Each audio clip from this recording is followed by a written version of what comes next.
All right. Good morning, Warriors. Good morning, Warriors. Great. Okay.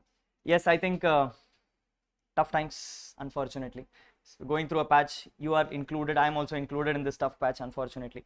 While yes, you have probably your results to take care of, I have unfortunately so many in my hand right now. So the pain I'm going through is a little bit more than you, but no justification on that. I know things have been bad for the last couple of days, people, but nevertheless, the fact that you have stood up and you've come up here itself is a big achievement for all of you, right? So that itself is a proud feeling, first of all, because yes, it's not easy to come out of that patch. Failure in life is not an easy thing to take care of. So standing before that and coming up itself is a very big achievement, first of all. I know this is a little too early that we are calling you. Maybe you need some time to recover even now, but yeah, I guess, unfortunately with this 3 attempts and all going on with ICA, it's difficult to give you some space on that. Yes, it's more about keeping you engaging as quick as possible so that you also have enough time to prepare for yourself. So that is why this is happening a little early, but theek hai na.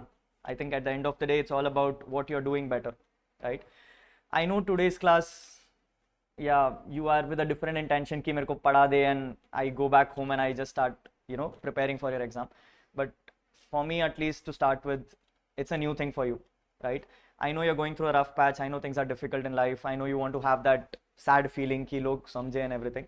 But one small request from my side, today is going to be something you're learning new, right? So I want that same kind of excitement which you all had during your classes, right? I'm going to teach with that same kind of excitement. I want that same kind of excitement from you also. Yes, mein kya hoga is a different conversation. We're not getting into that, but at the end of the day, let's be happy about the fact that we're learning something extra. We're learning something new, which probably your friends who have cleared would not know, right? Because they would only be aware about something which has happened in the past. You are at least better in that position that you know something better, right? So today's class is more about a knowledge based class. I will try my level best to go to the granular level of things and give you all examples, all illustrations, everything you can note down, right? So everything of that level will be given to you. So I'll handhold you for today's class, no problems at all. But that small request from my side, that if you show that excitement alone that you're learning something new and better from me, that is itself enough for me to go forward to. Yes, yes. So that one small request I have from your side, people. That is all my request is. Can we do that for today? Let's have that thought in mind, people. Yes. Now I do remember telling you 2 days back to start preparing a little bit, people. I know direct tax as a voluminous subject may not have been done in one day, but I assume that is what you have been doing to your exams also, right? So that is one reason why I wanted to give it at the last minute, so that you also have that push and nick for doing it better, right? So if you have done that preparations, good enough. If you're not done the preparations, no worries. I will give you the basics of what was happening in the past and then take it from there, right? So that is what we'll be doing for today's class. Some equipments which I asked you to carry, people, I want you to have it in your hand right away as we speak. 2 things which is important for you to start this batch itself. You need 2 highlighters, right? One highlighter which I'm going to use for all your important things, and the second highlighter like we did last time when you did the batch itself. This is all about talking your default tax regime. Yes, so the second highlighter will be all about specific to default tax regime. The first highlighter will be more important related things. Yes, so every time I tell you this is important, you will mark it as important highlighter, and every time I tell it's a default tax regime, you'll start marking it then and there, right? Because it's a new book, people, you'll have to kind of copy paste the whole thing which you had in the old book, right? So that thing is what I'm going to do in today's class as well with you, so that you don't have to go and do it back once again at your home, right? So that is what we're doing. So 2 highlighters on your table, people, right away, and then you will have your workbook along with you in which you're going to start solving sums with me. Yes, so what I'll do is I will give you some illustrations. You're going to note down that illustrations. If it's a big illustration, you'll do it in your workbook. If it's a very small illustration where you just need to know a few things, you will take it in your post-it and stick it in your concept guide. Yes, so at appropriate stages I will tell you, people, whether you need a post-it or you need a workbook illustration. But no matter what you do, whether you write it in your workbook or you do it in your post-it, everything goes into concept guide. Yes, the book which you're having for solving sums is not for the purpose of exams. You don't use that for your exams. Yes, because you will lose track of it, you will not know where it is. So every time you write a sum with me, even though you have it in your preparation book, you will tear it off and you will put it back in your concept guides. Yes, because everything which I'm going to give you today is extremely important. Everything is an amendment and it has critical issues which has to be focused upon, right? So everything gets transferred to your concept guide at appropriate stages. If it's posted, you can do it today itself. If it's a worksheet, you will take it back home and then you will change it to your books. Is that clear, everyone? Yes, great. On that understanding, people, we are starting with this. As you all would be aware, you're moving from Jan 25 to May 25. Yes, and every time you move from May, you get a new amendment. We have not much, but a good set of amendments which are important from exam perspective. So that's what we're going to focus on, people. We're going to go chapter wise, and I'm going to tell you what amendments you have. First, I'll explain the amendment with the background, and then I'll give you some illustrations so that you can note down those things. Is that clear? Yes, we're going to go with that understanding, people. I think you would fairly be comfortable with what the concept guide looks like. The syllabus is not changed as such, which means the chapters remain the same. We're going to have the same set of chapters as you had earlier with some changes, right? For those who have used the Jan 25 concept guide would be aware that Jan amendments were in green. As you're moving to May 25, those would have all changed to black and reds. Now you will have new set of greens. So we're going to discuss all those new greens. Yes. So that is what the chapter is, people. Now on a high level itself, if I have to clarify to you the chapters which have amendments, first you will have an amendment in your capital gains. The critical amendments are happening in capital gains. The whole chapter itself is unfortunately kind of changed, right? So we'll be having a good amount of discussion with me on capital gains. Second is your business reorganization and your distribution of incomes. Basically, the whole set of capital gains is amended. Then you have some amendments in rates of taxes, people, specifically to your special rates.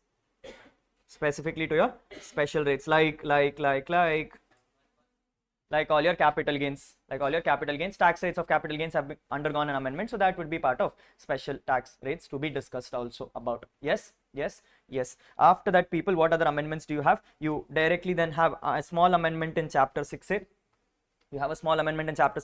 A couple of amendments in TDS and TCS, people.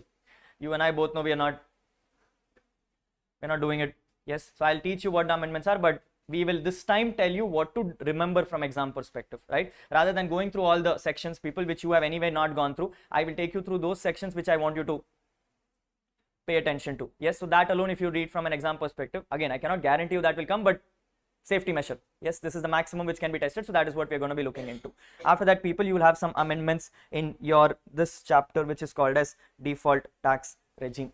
These are the chapters we are going to focus on today's class. Yes, these are all chapters where you'll see important amendments, which is what we are going to discuss. Are you clear?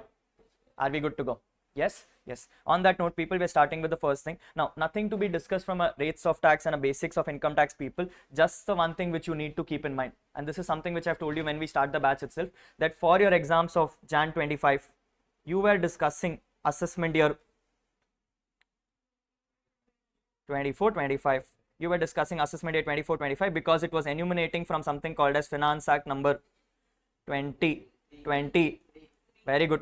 It was coming from Finance Act number 2023. Yes. Now that you're shifting your syllabus, we are now in May 25 having something called as assessment year 25-26 with Finance Act coming in as 2024. Super. This is what you need to know first of all, people. Yes. So for your exams, when you come to May 25, all years will now extra add one more. So it will not be 31st March 24. It will now be 31st March 20. The logic remains the same. The year alone is changing. So you're going to look at Finance Act number 2024. Yes. Now, I don't know how many of you are aware, people, but we discussed it when we did classes also, that every time there is an election year, it's not just one Finance Act which comes, it is two Finance Acts which come. So therefore, there is not just Finance Act 2024, people. There is Finance number 2 Act 2024. So for your syllabus, you'll actually be reading 2 acts this time. But here's the good news. There is no amendments in first one. All amendments are in number 2 only, which means technically you're reading only one. You're not reading anything else. So that's the good news for you. You only have to read one, but yes, on a paper you actually have 2 Finance Acts coming into picture. Yes or no? Yes. So going forward, people, every time we discuss something, I'm always going to come and tell you that your previous year is going to be very good. Your previous year is going to be 2024-25, and then you will have assessment year of 25-26. That is what we're going to be looking into, people. So starting now, you are going to forget everything you've discussed in the past, and you're going to talk about previous years 24-25 and assessment years 25-26. Is that clear till here, people? Yes. That is all you need to know from a basics perspective, people. Nothing else is changing in your basics of income tax. Yes. So everything else we discussed remains the same.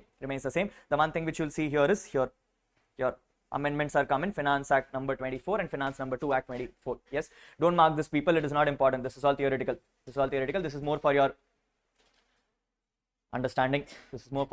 Are we clear till here? Yes, yes. We're moving on forward, people, from basics of income tax to your chapter number 2, which is your rates of taxes. Yes, quickly summarizing what we remember in rates of taxes, people. You have two regimes: default tax regime, alternate tax regime. Alternate tax regime has some tax rates: 0 to 2.5 lakhs, exempt; 2.5 lakhs to 5 lakhs, 5%; 5 lakhs to 10 lakhs, 20%. After that, it becomes 30%. But if you're a senior citizen, it becomes 0 to 3 lakhs. If you're a super senior citizen, it becomes 0 to 5 lakhs. No changes in the rates. No changes in the rates. The rates remains the same. After that, the rebate also remains the same. The rebate also remains the same. You get rebate of 12,500, wherein total income is up to 5 lakhs, where total income is up to 5 lakhs. But you don't get this rebate when you are having long-term capital gains under section, very good, under section 112A. That is what you have when it comes to rebate. And then you have some rules of surcharge, people, where it is 0 to 50 lakhs, no surcharge; 50 lakhs to 1 crore. 50 lakhs to 1 crore is 10%. 1 crore to 2 crore becomes 15%. After 2 crores to 5 crores, it becomes 25%. And after 5 crores, it becomes 37%. It becomes 37%. For those who have not gone through the syllabus, people, it's okay, use your books, but please repeat after me. It will be helpful for you also. Yes, this is what you discussed in your alternate tax regime, people. And then we went into something called as special incomes. Special incomes, incomes like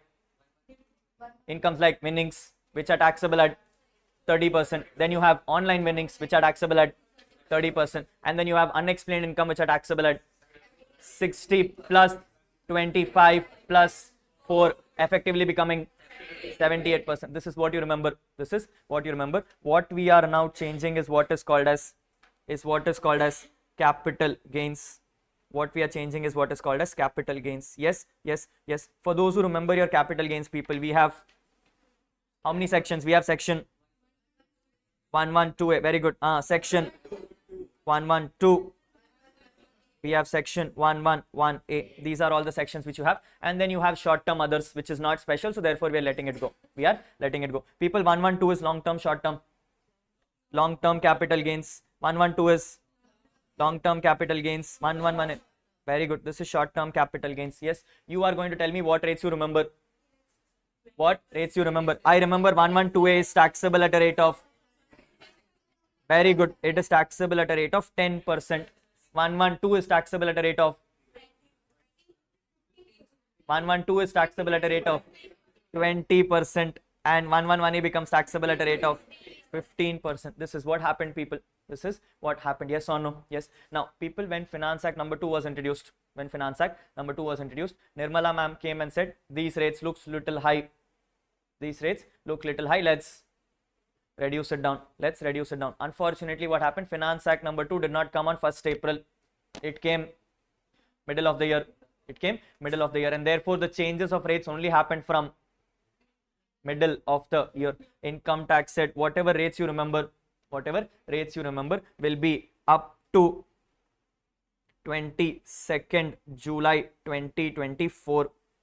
Will be up to 22nd July 2024. Unfortunately for May attempt, people, you will have multiple dates coming in. You'll have to remember things with dates also. No worries, we'll do sums, you'll understand better. Yes, but income tax is coming and saying whatever rates you remember will only be applying up to 22nd July.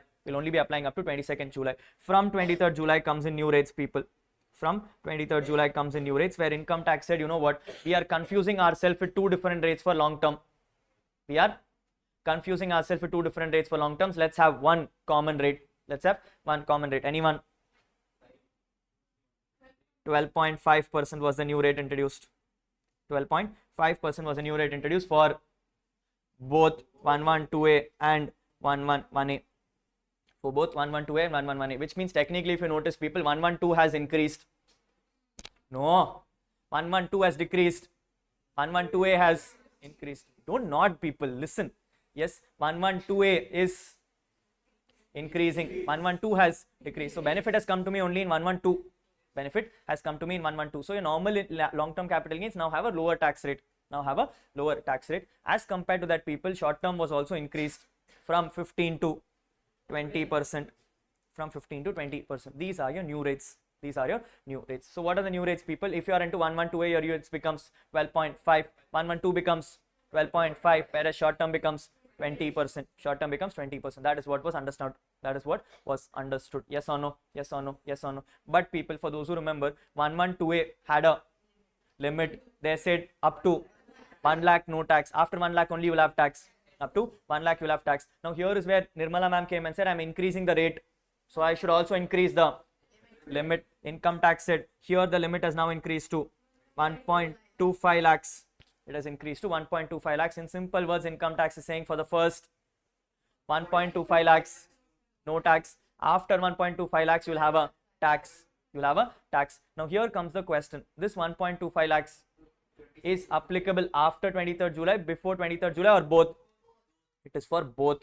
It is for both, meaning this year you no more have a limit of 1 lakh. The limit standardly has become 1.25 lakhs. The limit standardly has become 1.25 lakhs, which means people, in exam when you get a long-term capital gains, in exam if you get a long-term capital gains, whether it is before or after, it doesn't matter. For the first 1.25 lakhs you'll give 0. You'll give 0. Whatever is after 1.25 lakhs, you then will decide whether it is before 23rd July or after 23rd July. Before 23rd becomes, after 23rd becomes.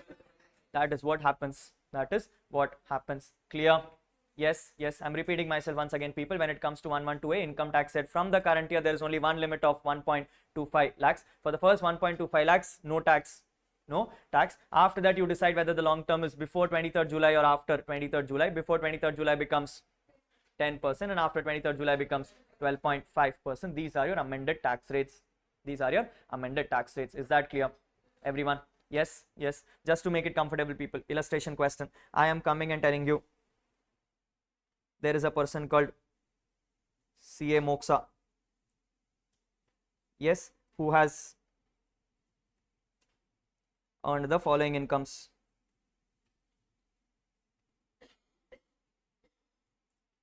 For people, note down, note down, note down, note down. Assessment year 25-26. You have the following incomes for assessment year 25-26. Yes, I am coming and telling you that the long-term capital gains under section 112A, under section 112A, which is earned on, let's say, 6th April 2024, earned on 6th April 2024. People, the moment you saw 6th April, this is, therefore I am telling you the income here earned is 2 lakh rupees. The income earned here is 2 lakh rupees. On the contrary, I also have long-term capital gains under section 112A, which is earned on, let's say, 10th November 2024. 10th November 2024, assuming another 4 lakh rupees. Assuming another 4 lakh rupees. This is what the question says. This is what the question says. Yes, yes, yes, yes. I am asking you to go and compute my tax under ATR. I want you to compute my tax under ATR. People, every time we discuss questions like these, the first thing I told you is always total. Always first total. Number becomes, the moment I know the number is 6 lakhs, I am not in rebate. I am not in rebate. I'm a normal person. I'm a normal person. This is the first thing to know, people, because the moment you have rebate, first stop and tell yourself there is a rebate coming in. There is a rebate coming in. Yes or no? So the first thing I'm telling people, I'm at 6 lakhs and therefore no rebate. And therefore no rebate. Luckily in this question everything is 112A, so rebate was anyway not there. But still, you always need to check your total and come and tell what is your income. With my income becoming 6 lakh, people, am I eligible for rebate? No, not eligible for rebate. At this point of time, I need to start computing my taxes. I need to start computing my taxes. My first step, minus, no, you are always in these kind of questions supposed to first do no, same mistake every time, people. When you have no basic exemption limit used, you get something called Kaju Katli. You get something called Kaju Katli. You first exhaust your basic exemption limit. Correct. Yes. So first always exhaust your basic exemption limit, people. You can't miss that step. Not allowed. Not allowed. You have to know that step, always to be kept in mind. First exhaust your basic exemption limit. Now comes the critical question. I have two incomes, which one do I use? I will use the, because very good, you have a tax at higher rates, so therefore I will first decide that in that 6 lakhs, in this I will exhausting how much 2,50,000. I am exhausting 2,50,000 so that my basic exemption limit gets utilized. My basic exemption limit gets utilized. I get an income of 1,50,000, and now I get an income of 2 lakhs. Now I get an income of 2 lakhs. Now these are my taxable incomes. These are my taxable incomes. The first 2 lakhs is taxable at 12.5%. But here comes the question. Now I need to give 1.25 lakhs. I need to give 1.25 lakhs. People, I will give it for, I'll give it from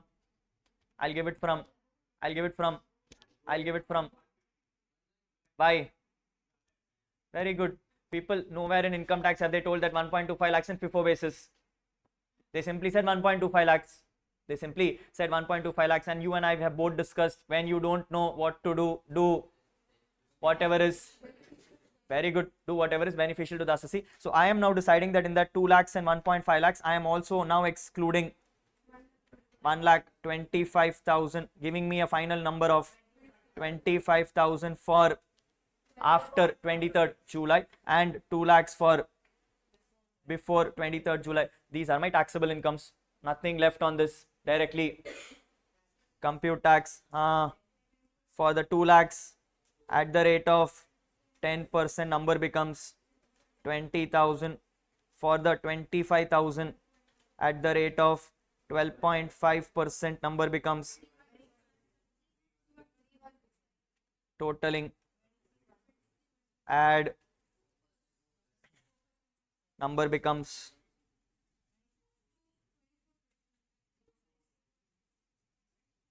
24,050. Yes, yes, yes. Everyone is clear? Yes. Note down quickly. Note down quickly. Yes. Always remember the fact that, people, if your basic exemption limit is not utilized, there is coming in Kaju Katli. There is coming in Kaju Katli. You can't let this go now. You can't let this go now. You need to keep this as marked important. Yes, yes, yes. The rule is very simple, people. Because you have a 1.25 lakh limit, you have to decide where this 1.25 lakhs gets exhausted. Not given anywhere, you can always assume it is done from the higher of the taxes. It is done from the higher of the taxes. Yes, yes, yes. Move forward.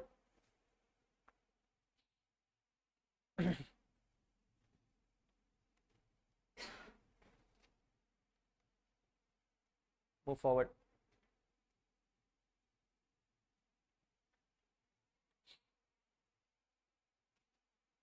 Done. People, like I said earlier, it is not about you noting this down. It is about you making sure that you understand this carefully, marking those things which are missing out, and so that you don't make this mistake once again during your exams. Yes, so things like Kaju Katli, things like using wherever it's better, always make sure that you highlight this properly, you make some notes, you put some markings on it, so that you are comfortable when you read it for your exams. During exams, it should not flash you back once again as to what have we talked about. Yes, don't do that mistake. Clear? Are we good to go?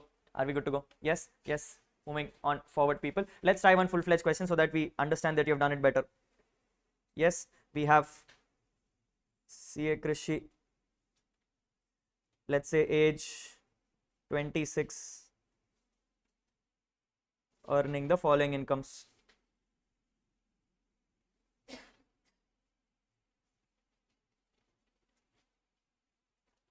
I'm giving you some facts, people. I'm telling you there is a PGBP of, let's say, 3 lakhs.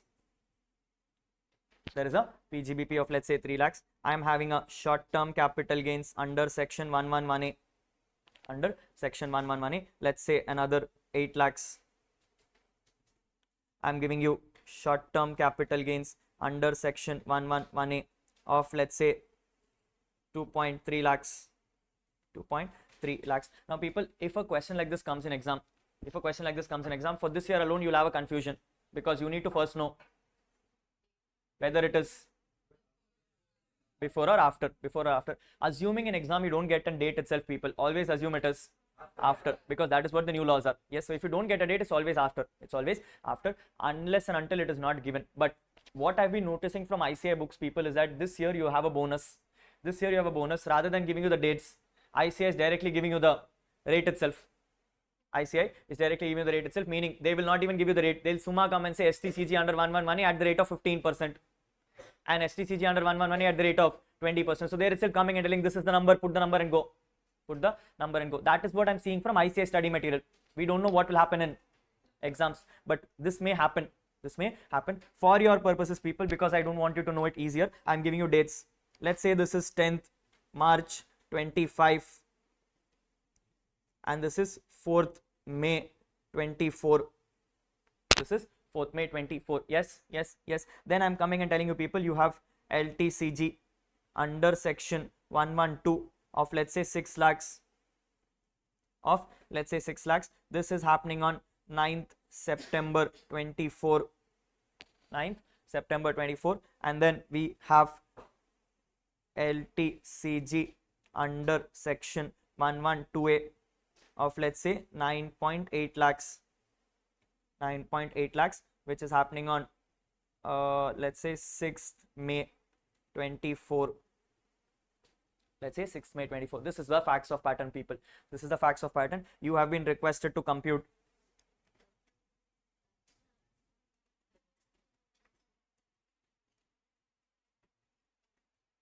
You have been requested to compute tax. Yes, yes, always, people. Step 1, number 29 lakh 10,000 is my total income. With my total income being 29 lakh 10,000, I know no and no surcharge, no rebate, no surcharge. I'm a clean case. I'm a clean case. With this facts, you are good enough to go find taxes. Compute tax under DTR. People, at least now get smarter. Huh?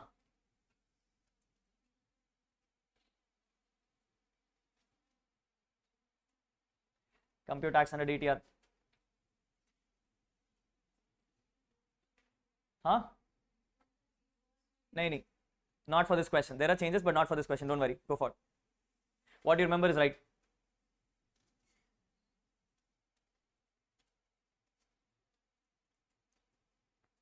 Give it a shot, people. It's okay. You may go wrong, but that's what you learn.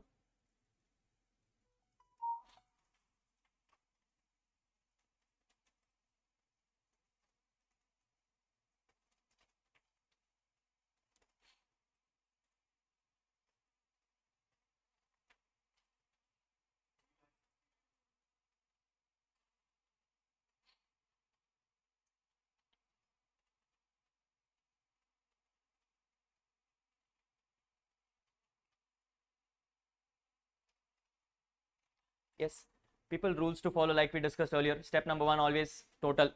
Step number 2 comes and tells you whether you are rebate or surcharge.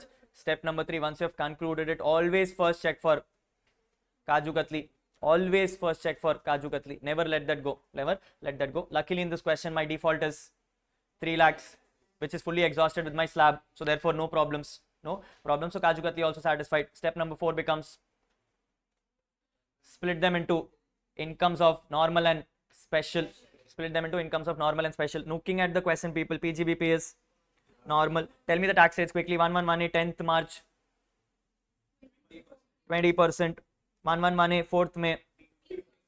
112 9th September 12.5%, and 112A 6th May becomes 10% in excess of 1.25 lakhs. Very good. This is your taxes. This is your taxes. With my normal coming to understanding, people, my normal becomes 3 lakhs. Default tax regime slab is 3 lakhs. Matter is over, which means PGBP becomes 0. PGBP becomes 0. I only have my special incomes now. I only have my special incomes now. Help me out quickly. I have 111A. 8 lakh into 20% becomes 1,60,000. My 111A 2,30,000 into 15% becomes 20. 34,500. Then we have 112 75,000. Under 112A people, first remove 1.25 lakhs and then give me 10%. 85,500, totaling to a tax of 3,55,000. Totaling to a tax of 3,55,000. Adding on this is an health and education cess at the rate of 4%, giving me 14,200, totaling the number 2. This is my final tax payable.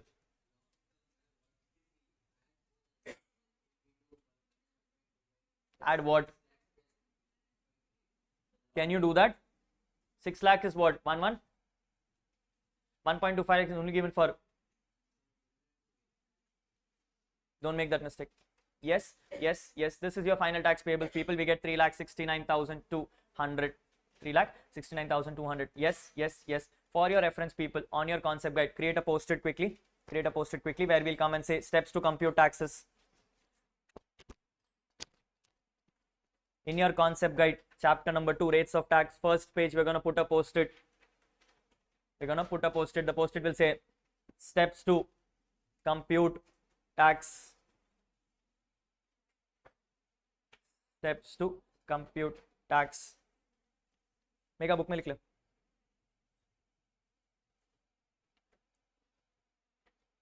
It'll take time. Steps to compute tax. Step number 1, people. How do you compute tax? Step number 1, total the income. Step number 1, total the income. Step number 2, identify क्या? Rebate, comma, surcharge, comma, marginal relief, comma, marginal rebate, comma, marginal rebate. Yes sir. Step number 3, split incomes into normal and special. Split incomes into normal and special. Step number 4, always check for Kaju Katli. Only for residents. Always check for Kaju Katli only for residents. Clear? Step number 5. No rebate on 112A. Comma, surcharge maximum at 15%. on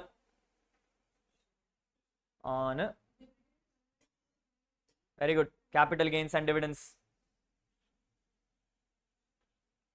On capital gains and dividends. Step number 6, बताओ.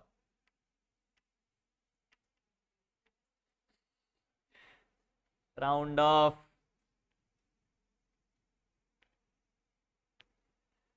To round off to nearest 10. Step number 6, round off to nearest 10. People, ये सब तुम्हें पता है, everything is what you know, but it just gets missed out. No worries, this time this step will help you do better next time. Yes, so when we give questions, you will follow the same sequence, people. 101% the answer will come correct only. Yes, please follow the sequence, it will help you properly. Yes, this is your chapter number 2, which talks about your rates of taxes. Any doubts on chapter number 2, people? No? Where will you find it in your chapter number 2, people? The last page of this chapter. The last page of the chapter, where you see some greens. You'll see on the left side, before 23rd July, you'll have tax of 10, 15 and 20. After 23rd July, it becomes 12.5 and 20. 12.5 and 20. Please note in mind that there is no more 1 lakh, there is directly 1.25 lakhs. There is directly 1.25 lakhs. That is what the understanding is. That is what the understanding is. Clear enough to go? Yes. Anything else which is there in this chapter, not important people, but then small reference people which you need to know. One small reference which you need to know. Company tax rates have undergone a bit of a change. Until last year, if you remember people, domestic companies had 25 and 30. 25 and 30. For checking 25, I told you in the class itself, you will not check current year. You will not check previous year. You will check previous year. You will check previous year. Meaning you were in previous year 23, 24, for which you were checking 21, 22. Previous year. So you are checking 21, 22. Now that you are shifting one more year, you are in PY 24, 25. So you are not checking 24, 25. You are not checking 23, 24. You are checking. Therefore, the amendment says your previous year 22, 23 should be less than or equal to 400 crores for you to have a domestic tax rate of 25%. 25%. Yes. Apart from that, people, foreign company till your syllabus was 40 has now been reduced to 35%. This may come as an MCQ question. So focus on the MCQ part of it. The foreign company alone, pay attention to it, people. Foreign company is at the rate of 35%. Foreign company is at the rate of 35%. Clear? Yes. We are moving on forward, people, to what we call as residential status. No amendments in residential status, but here's one good news for you people. When you come to residential status, you will have a section number 9. Which talks about business connection. Yes, in section number 9, you will have something called business connection. People, check page number 19. Page number 19, you have business connection. There is this whole one big para about agency, people. Yes, if you are an agent, you will have a business connection for so and so reasons. All those have been scrapped from the syllabus. They have been scrapped from the syllabus. You can strike it off. Please pay attention, people. How do you strike it off? In section number 9, these 3 lines will be there in your book. After that, you will have a full agency topic. Strike off the agency topic. After that, people, next page you will have something called significant economic presence. Strike it off. Yes, significant economic presence is also striked off. After that, people, you will have something called incomes where business connection is not established. Yes, cases where income will not be deemed to accrue or arise in India. That topic alone is remaining. Which means, people, in your page number 16, 19, in page number 19, on the top, you will see something called income of a non-resident agency model, the whole agency piece. Yes, strike off the whole agency piece. You keep it till here, people. ये तक तुम्हारे book में है. इसके बाद whatever you have, strike it off. Yes, you will see this blue color line, people, which says through or from any business connection. After that, whatever you see, strike it off. Move to the next page. The first thing says significant economic presence. Strike that off.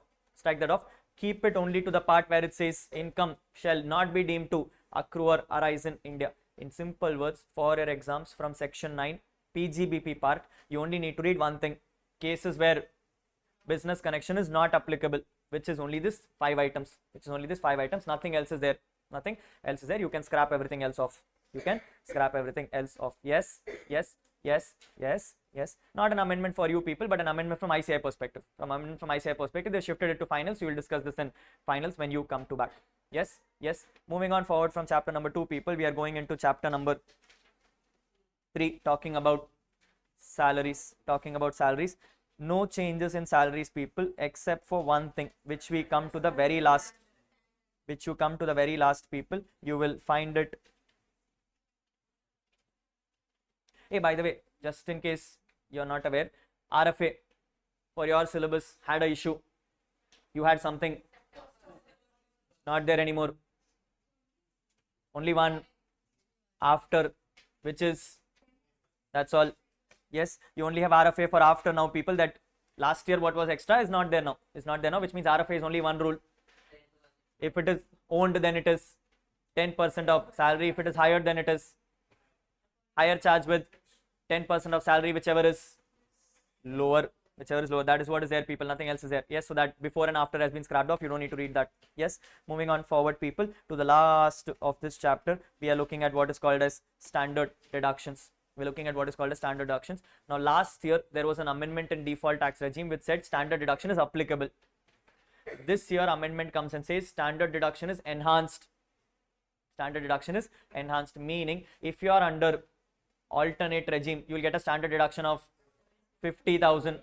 If you are under alternate regime, you'll get a standard deduction of 50,000. But if you go for default regime, you now get a 75,000 ka deduction. You now get a 75,000 ka deduction. There is an increase now.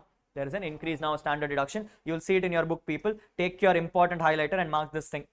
Take your important highlighter and mark this thing where it comes and says if you are under alternate regime, you are at 50,000. But if it's your default regime, you get a standard deduction of 75,000. You get a standard deduction of 75,000. Yes, yes, yes. Darshan, you need to get a book. You have to get a book.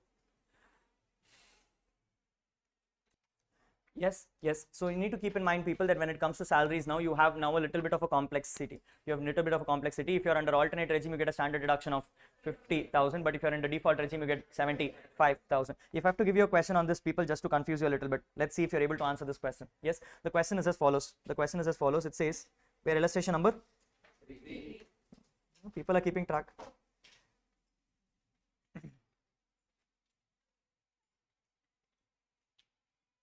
So the question says, CA Himanshu has informed you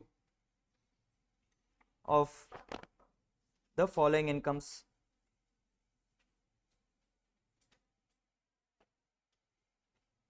As per DTR, has reported you the following incomes of DTR. Total income as per DTR is rupees 30 lakhs. Total income as per DTR is rupees 30 lakhs, which includes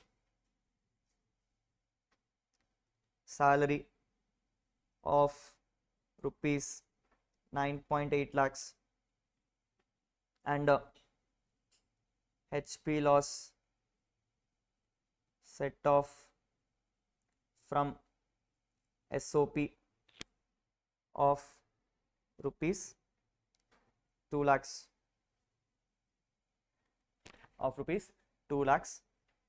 Compute total income as per ATR. Compute total income as per ATR. This is what the question says. Yes, yes. Questions like these can be tested in the current year, people. A little bit of a complex question, but if you pay attention to it, you'll get it better. You'll get it better. Before you start, first try to figure out what is happening. Try to figure out what is happening. Yes, take a second, look at the question very quickly. Take a second and look at the question very quickly. What is the question coming and saying? The person has reported a total income. Total income. How much has he reported? So I am putting on the bottom, I have a total income of 30 lakhs. Yes, in this, some components are given to you, some components are not given to you. Some components given to you and some components not given to you. So let's figure out what components are given first. What have I been given? I have been given a salary, 9,80,000. Then I have been informed that I have also claimed a HP loss, which means it's a plus or a minus. It's a plus or a minus. It's a minus. So I'm putting it as minus 2 lakhs. I'm putting it as minus 2 lakhs. Anything else given to you? No. People total this number, how much has come? 7,80,000. So what I know is 7,80,000. What I don't know is 22 lakhs, 20,000. So I will, assuming nothing is there, just randomly putting it as PGBP. Number is, yes, sometimes this takes time, people. I know this takes time to figure out the data, but it's important because then you understand things better. Yes, now I've told you what my income statement is. Now the problem is, this is as per DTR. I need to move to ATR. Notice very carefully, first item in DTR is salaries. I am under DTR. If I have reported a salary, I would have reported after claiming. Very good. I would have reported after claiming a 75,000 ka deduction. Whereas if I am under ATR, I should have claimed only 50, which means I have claimed extra. I have to. Very good. I get. Yes, sir. Yes, sir. Yes, sir. Yes, sir. Same lines, people. I have a HP loss, but the loss is from SOP. I am under DTR. Did you first claim it? Yes, which is wrong. which is should have not claimed, should have not claimed, correct? No, yes, which means people, first of all, this number itself is wrong. This number itself is wrong. This number should have been correct. No, yes, which means technically this is wrong, people. This is wrong. It should have been 32 lakhs. Yes, but ignoring that fact, I am under ATR now. Under ATR, can you claim? Yes, so I am claiming under ATR 2 lakhs. I am also having a PGBP. No change in PGBP, remains the same. Therefore, getting me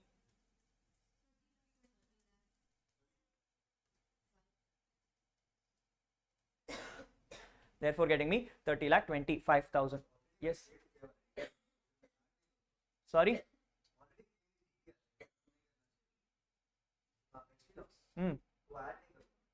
I didn't know anything. Yes, yes, people, you can get questions in wrong terms also from exam. There is always a possibility where ICA itself will tell you there is a wrong adjustment. Does not mean you don't look into it. Yes, which is why people, these kind of questions is always better to break it down. Yes, keep it as simple as possible for you. It becomes easier for you to understand. It becomes easier for you to understand. That's for what I've done, people. I have first come and told yes what has been done. Then I try to understand what should have been done, and then I try to rectify my mistake. Yes, which means if I have to conclude my answer, people, my actual total income as per DTR is 32 lakhs, whereas my total income as per ATR is 30,25,000. 30,25,000. This is how it gets reported, people. Yes, expect questions like this in MCQ format. Expect questions like this in MCQ format where ICA may give you a question where ICA may come and say total income of this person as per ATR is so much. Compute the tax as per DTR. Compute the tax as per DTR. People, if you are moving from DTR to ATR, you have claimed more deduction in salaries. Therefore, you will add back. If you are moving from ATR to DTR, you have claimed less deduction in salaries. You will claim more. That is how it will operate, people. That is how it will operate. Yes or no? Yes. Expect questions like these, people. These are very famous questions in the current year syllabus. Yes. While ICA has not put it in the study material, I'm pretty sure when the case study booklet comes out, this will be one of the questions. Yes. So pay attention to this part also. Yes. The best and the easiest way to do these kind of questions, don't jump your gun. First, break down and try to understand what happened and then make adjustments. In the hurry that you try to find out answers, you may make mistakes. And you know how MCQ format works. Yes, one small mistake from your side, the wrong option is definitely there in the question. Yes, so you don't want that to happen. Yes, so break down and then do proper analysis, you will get a better answer. Is that clear? Yes, this is your change when it comes to salaries. Only under DTR, no changes in ATR. Is that clear? Are we good to go? Yes, this is your amendment when it comes to salaries, people. We're moving on forward to the other amendments. We are into HP. There is only one small adjustment for you, more from an MCQ perspective. I think when I was discussing this in the class with you in Jan, people, yes, I had told you that when it comes to HP, the rule is very simple. If you have a house and you lease out the house, it becomes income from HP. But if I come and tell my business itself is to let out houses, then I say it is PGBP. Yes, because I told you that time, people, Supreme Court had passed a judgment. Where Supreme Court came and said if you are leasing out houses, then you are in the business of leasing out houses, and therefore it becomes PGBP. Because Supreme Court touched the ego, Nirmala ma'am came and said amendment. The amendment now comes and clarifies, even if you are in the business of letting out houses, it is still under HP, not under PGBP, provided the houses are residential houses. Meaning if you are a person who's leasing out complexes, malls and everything, you are still PGBP. But if you are now going to start leasing out houses, then it is HP. The only problem is, people, they have not notified what do you mean by residential units. It just says residential unit, but they have not told what is residential unit. Do you have to live in the house for it to be residential? I don't know, right? But as such, from an exam perspective, if it is residential, it is always HP.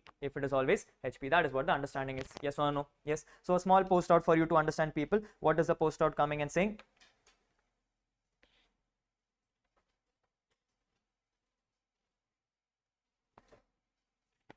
A small post out for you. First question I'll ask you, whether it is my business or not. So if you say it is not my business, it is not my business, then I will only be letting out what kind of things, people? I'll only be letting out residential related things. I'll only be letting out residential related things. Income reported under HP.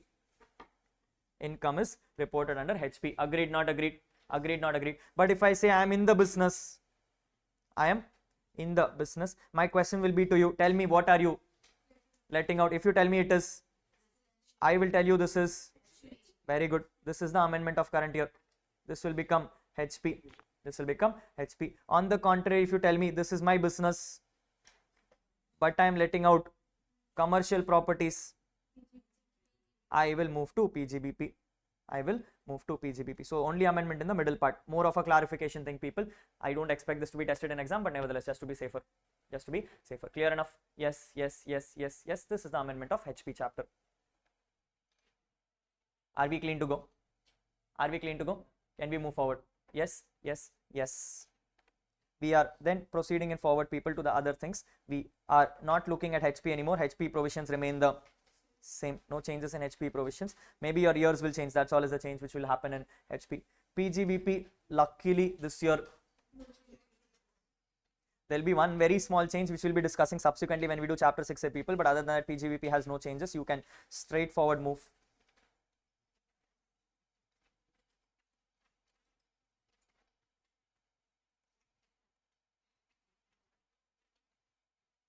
Yes, there is one small change which I was talking about, people. It is in page number 63. It is in page number 63 of your books. You will see one very small change, which is what we will discuss. Right now, we will not discuss it. We will discuss it when we do chapter 6A. Yes, so I am holding this back. I am holding this back. Don't discuss this with me right now. Yes, after 61, one small change which we have kind of already discussed when we did Jan also, people. This is more of a clarification. More of a clarification. Let me give you a background. If you remember section 37, which talks about general deductions, where I come and tell you if an item is not notified earlier, you will ask certain questions. Tell me whether it is capital or revenue. Tell me whether it is for business or not for business. And third thing I will tell you, tell me whether it is a penalty payment. Tell me whether it's a penalty payment. Last year itself we discussed, people. We had brought in something called as compounding. Where we told if you are going to pay any compounding fees, it is disallowed. It is disallowed because that is also like penalty. The problem what happened, people, is because income tax very specifically used the word compounding alone. Everything else which was something like compounding but not compounding was assumed to be allowed. To clarify that, they have just put in an amendment which says any expenditure which is incurred to settle proceedings. Settling proceedings is nothing but compounding only. But just to clarify, they have put in an extra line which says if you are settling any proceedings, that is also not allowed. So if you see an exam question, people, the exam question comes and says that I am in a business. And in that business there was some fraud which happened. Which because of which court has decided to put me in jail. I went to the court and pleaded to the court and came and said, sir, please don't put me in jail. First and last time I made a mistake. So court came and said, because this is your first time and you're promising this is your last time, I will ask you to pay a fine and let go. People, this fine is not compounding but is for settling a prosecution and therefore is still disallowed as an expense. More of a clarification, people. Nothing complicated about this part. Yes. Great. Moving on forward from PGBP, people, to balance topics. There is one small amendment here. You are in page number 73. We're looking at taxation of firms. People, if you can quickly tell me what was the previous limits. When it came to firm, people, income tax told you there are three kinds of payments you can make to a partner.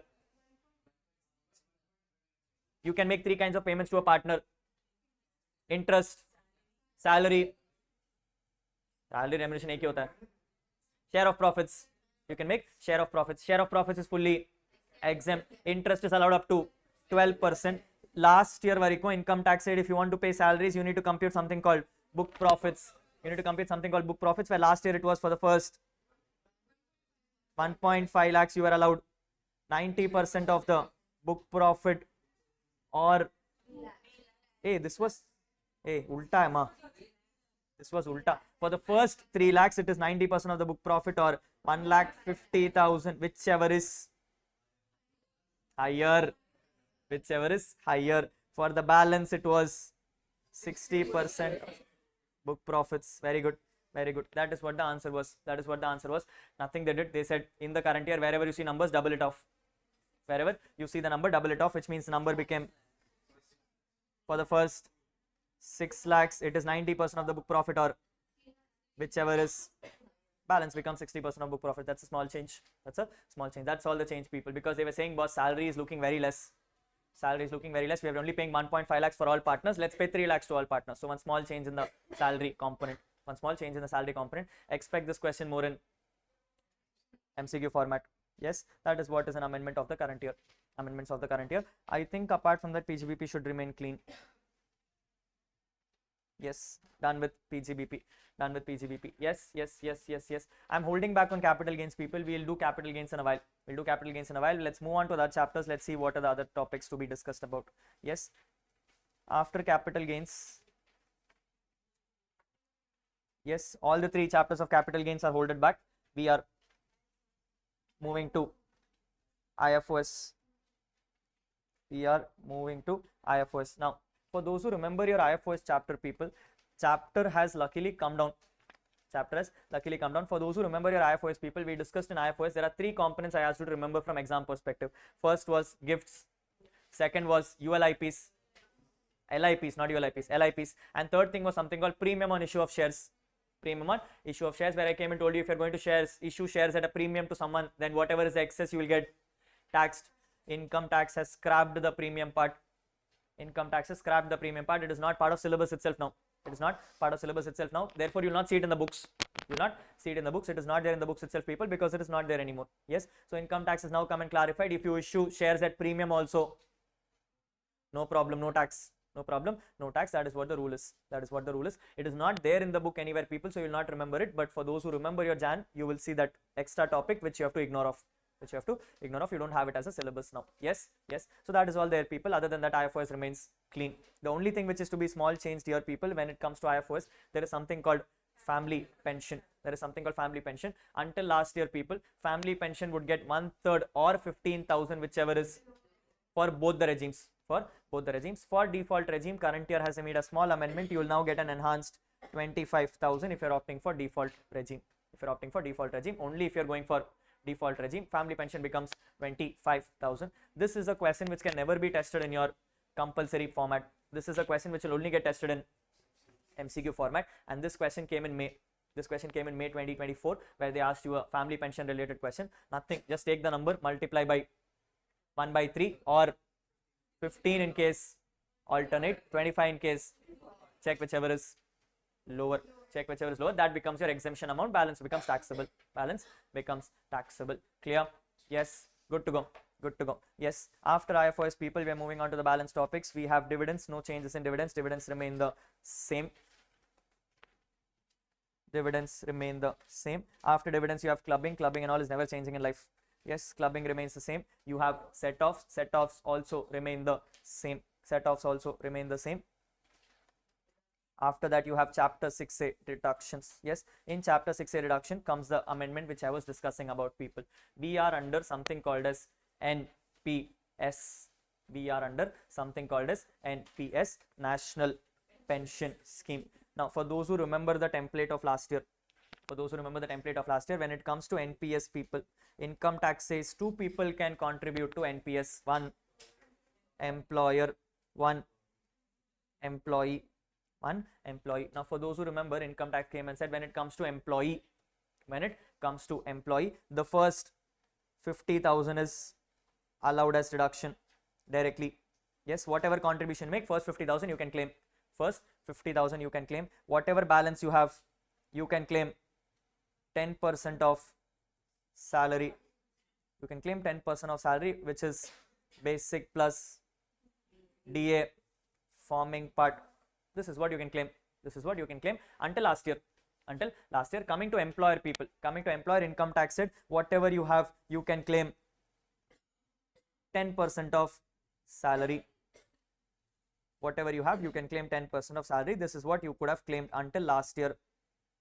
Until last year, this is what the format was, people. Yes or no? Yes, this is what the format was. Yes, last year income tax also used to come and clarify that in this, if you're opting for default tax regime, if you're opting for default tax regime, this will remain as it is.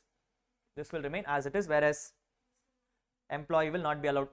Employee will not be allowed. This is what was happening until last year. This is what was happening until last year. In the current year, when it came to default tax regime, income tax said employee remains the same. Employee remains the same. But if you choose to go for default tax regime, if you choose to go for default tax regime, employer contribution will be allowed up to 14% of the salary. Will be allowed up to 14% of the salary. If you are going for DTR, if you are going for DTR, if you are under ATR, then there is no problem. The rules remain the same. The rules remain the same. So this is the third enhancement happening for you. The third enhancement happening for you, where income tax says if you choose DTR in the current year, I am giving you 3 additional benefits. Standard deduction increasing to 75,000, family pension increasing to 25,000, NPS increasing from 10 to 14%. That is the amendment of the current year. That is the amendment of the current year. Yes or no? Yes or no? Yes or no? Yes. Now this amendment has a linking with PGBP. This amendment has a linking with PGBP because under PGBP, income tax used to come and say that what you can claim as deduction is what you can allow for employee. What you claim as deduction for employee is the same amount which can be claimed as deduction for employer under PGBP. So under PGBP, they used to come and say until last year that employer can only contribute up to 10% as expense. As expense. If you contribute more than 10%, it gets disallowed. It gets disallowed. Current year, because they've changed it to 14, PGBP also changed, and they said now you can contribute up to 14% for an expense. For an expense, if you contribute more than 14, it becomes disallowed. It becomes disallowed. Yes or no? That is the amendment, people, which is what I told. No, PGBP we are holding back. That is the amendment. That is the amendment. So what is the amendment now, people? Not from chapter 6A perspective. Not from chapter 6A perspective, but from PGBP perspective, what will happen? You will now get a deduction of 14% of salary.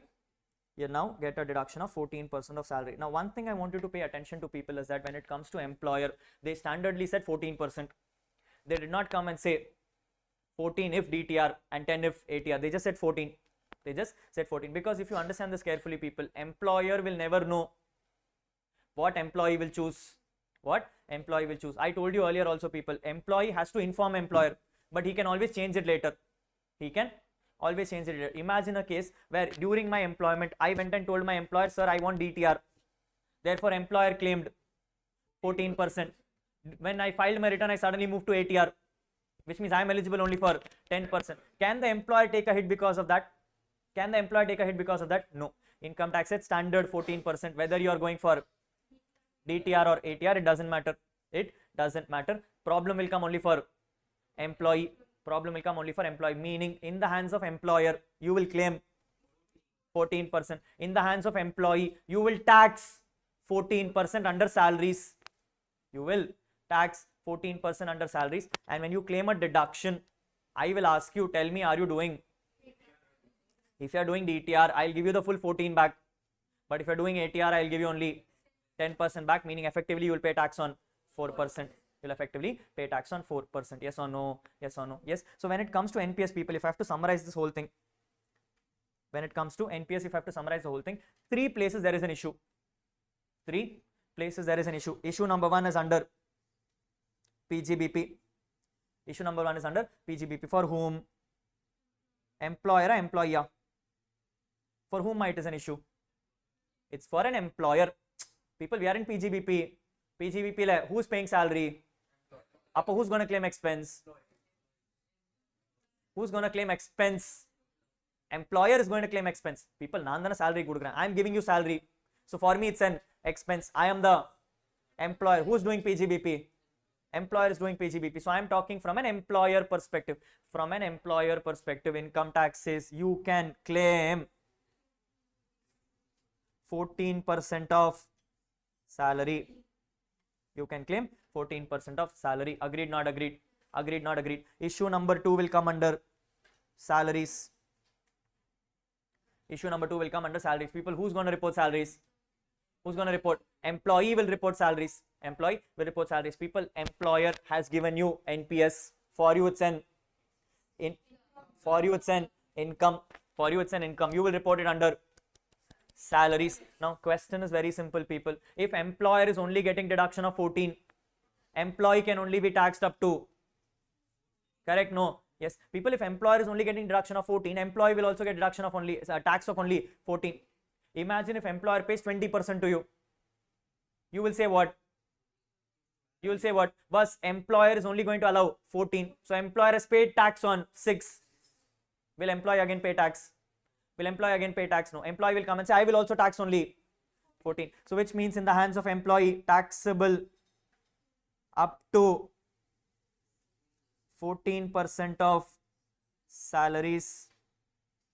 Taxable up to 14% of salaries. Agreed, not agreed? Agreed, not agreed? We'll do a sum, people, you'll understand better. But this is what the format is. This is what the format is. Clear? Yes. Issue number 3 will come under. Issue number 3 will come under chapter 6A. Issue number 3 will come under chapter 6A. Now notice, people, chapter 6A reduction will be claimed by. Chapter 6A reduction will be claimed by employee. Why will employer claim deduction? Chapter 6A will be claimed by employee, because who is being taxed? Employee is being taxed. So this is only for employee. This is only for employee. Now employee is going to claim deduction for two components, either for my own contribution or for employer's contribution. Correct? No. Yes, people, when it comes to chapter 6A, ask whose contribution is it? Is it employer contribution or is it employee's contribution? If it is employer's contribution, who will claim deduction? Employee will. People, anyone employee is only going to claim. I'm just checking whose contribution is it. I'm just checking whose contribution it is. Whose contribution?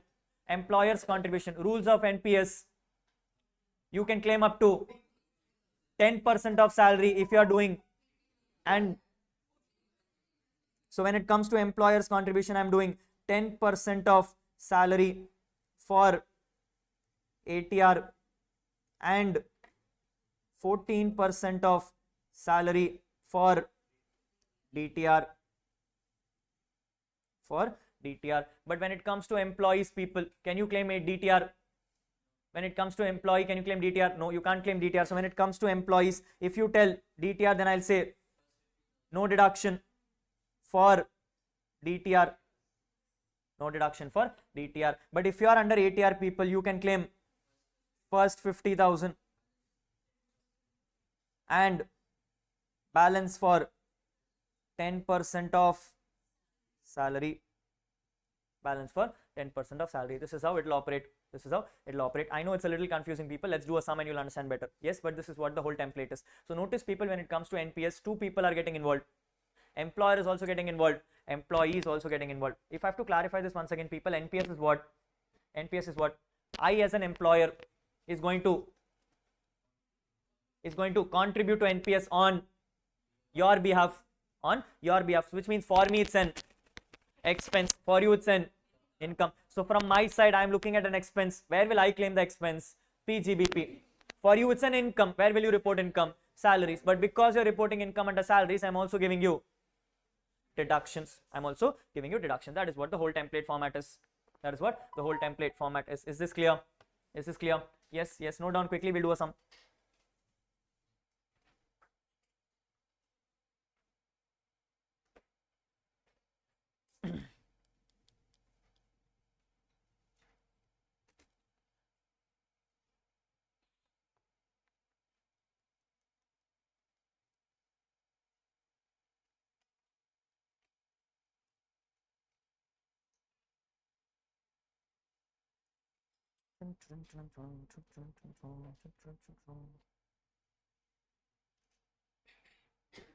कैसे करते हैं इसको? Don't try things. Don't try things. Lesson learned. हाँ.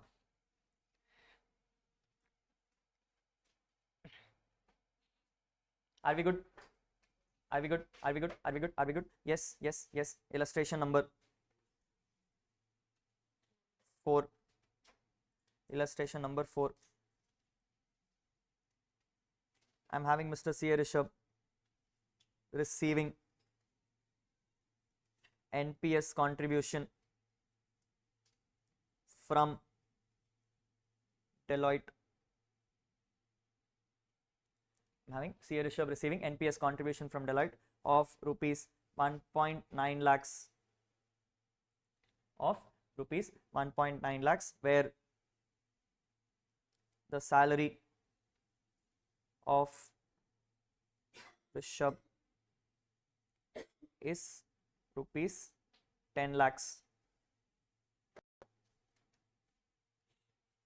Salary of Rishabh is rupees 10 lakhs. This is what the question is. Yes.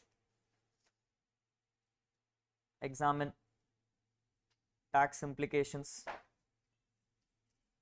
for Rishabh and Deloitte, assuming Rishabh opts for case 1 DTR, for case 2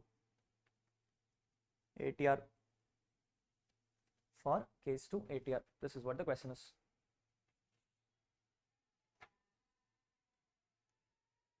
This is what the question is. Yes, yes, yes, yes, yes.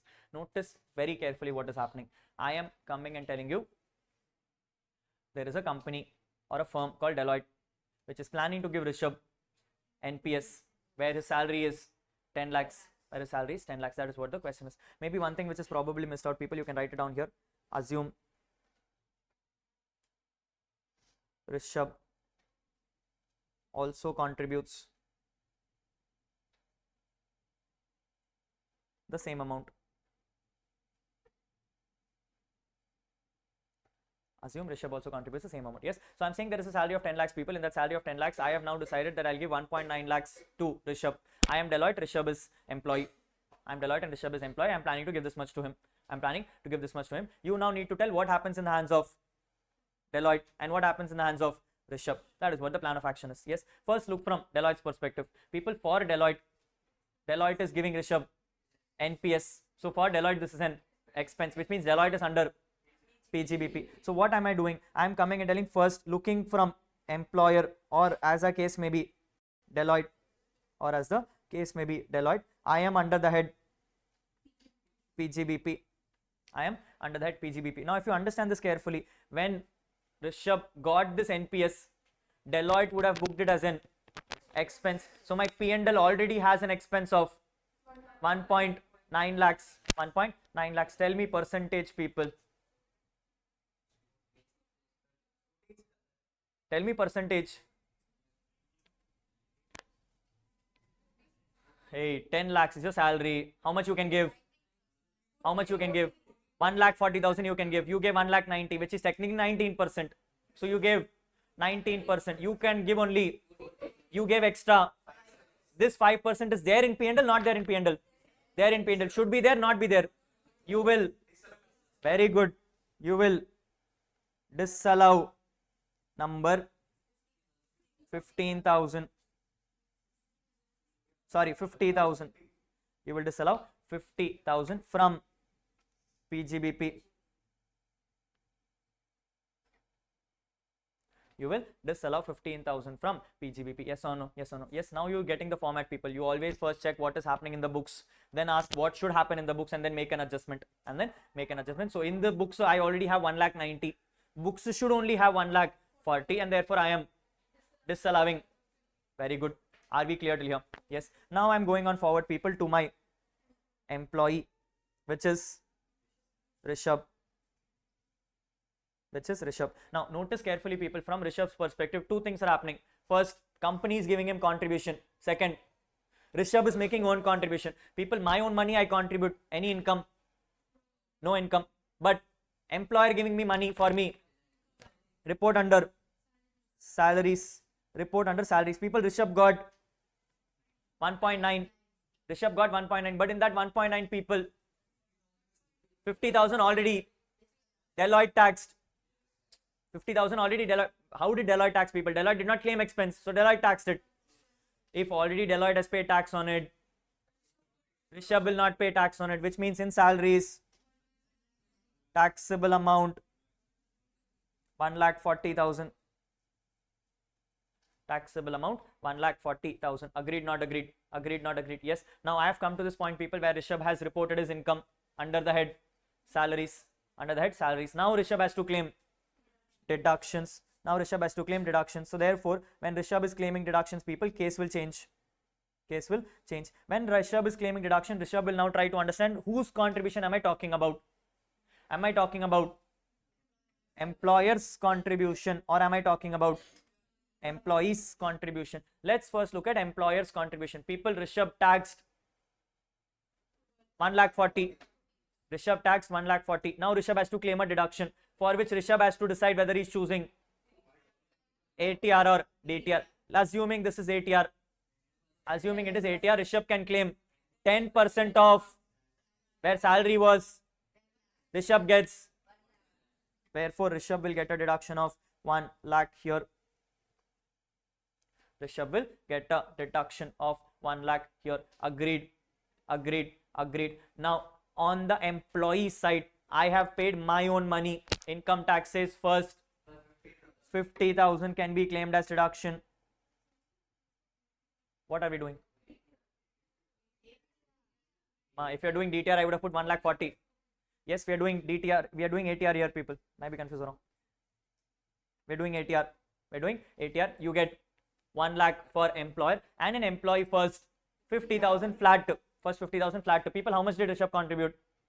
1,90,000. In which 50,000 allowed deduction, left off deduction 1,40,000. In 1,40,000, Rishabh can contribute only 10%, which is 10 lakhs ka 10% is how much? 1 lakh. Rishabh can contribute only 1 lakh, and therefore I am giving extra deduction of 1 lakh to Rishabh. Yes, yes. Notice again carefully, people. Total contribution 1,90,000. Split 1,90,000. First 50 full deduction. Balance only 10%. Balance is 1,40,000. 10% of that becomes 10% of salary is 1 lakh. So it is 1,40,000 or 1 lakh, whichever is lower. Therefore I am giving 1 lakh a deduction. Therefore I am giving 1 lakh a deduction. Yes or no? Yes or no? Yes or no? So in the hands of Rishabh, what happens, people? I am taxing 1,40,000. I am claiming 1 lakh as employer's deduction and 1,50,000 as employee's deduction. This is what is happening. This is what is happening. If I am going for,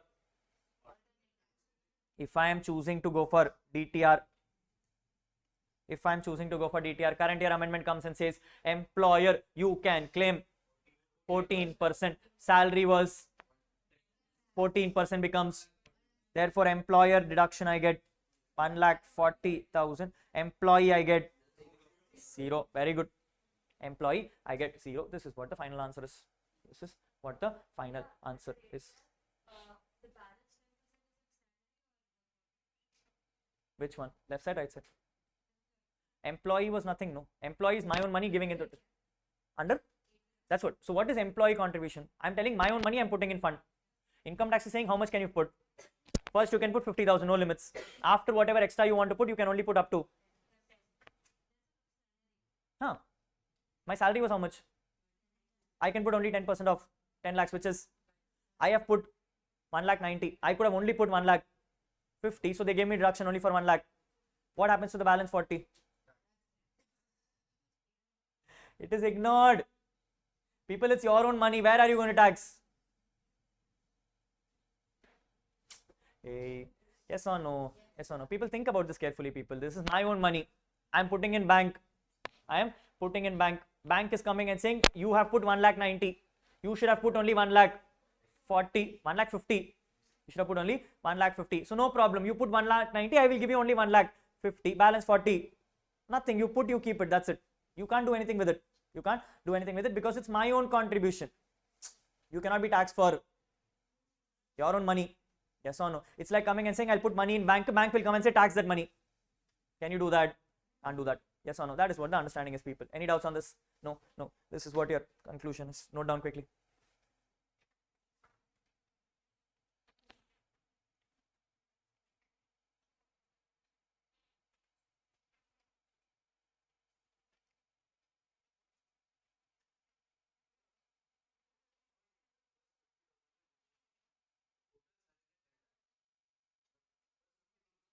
It's not first 50 because when income tax is for the 50,000, there is no limits. You can contribute up to 50, no restrictions. So for first 50, whatever contribution you make in that first 50,000, I don't have any restrictions. Whatever extra you contribute, you have to restrict it up to.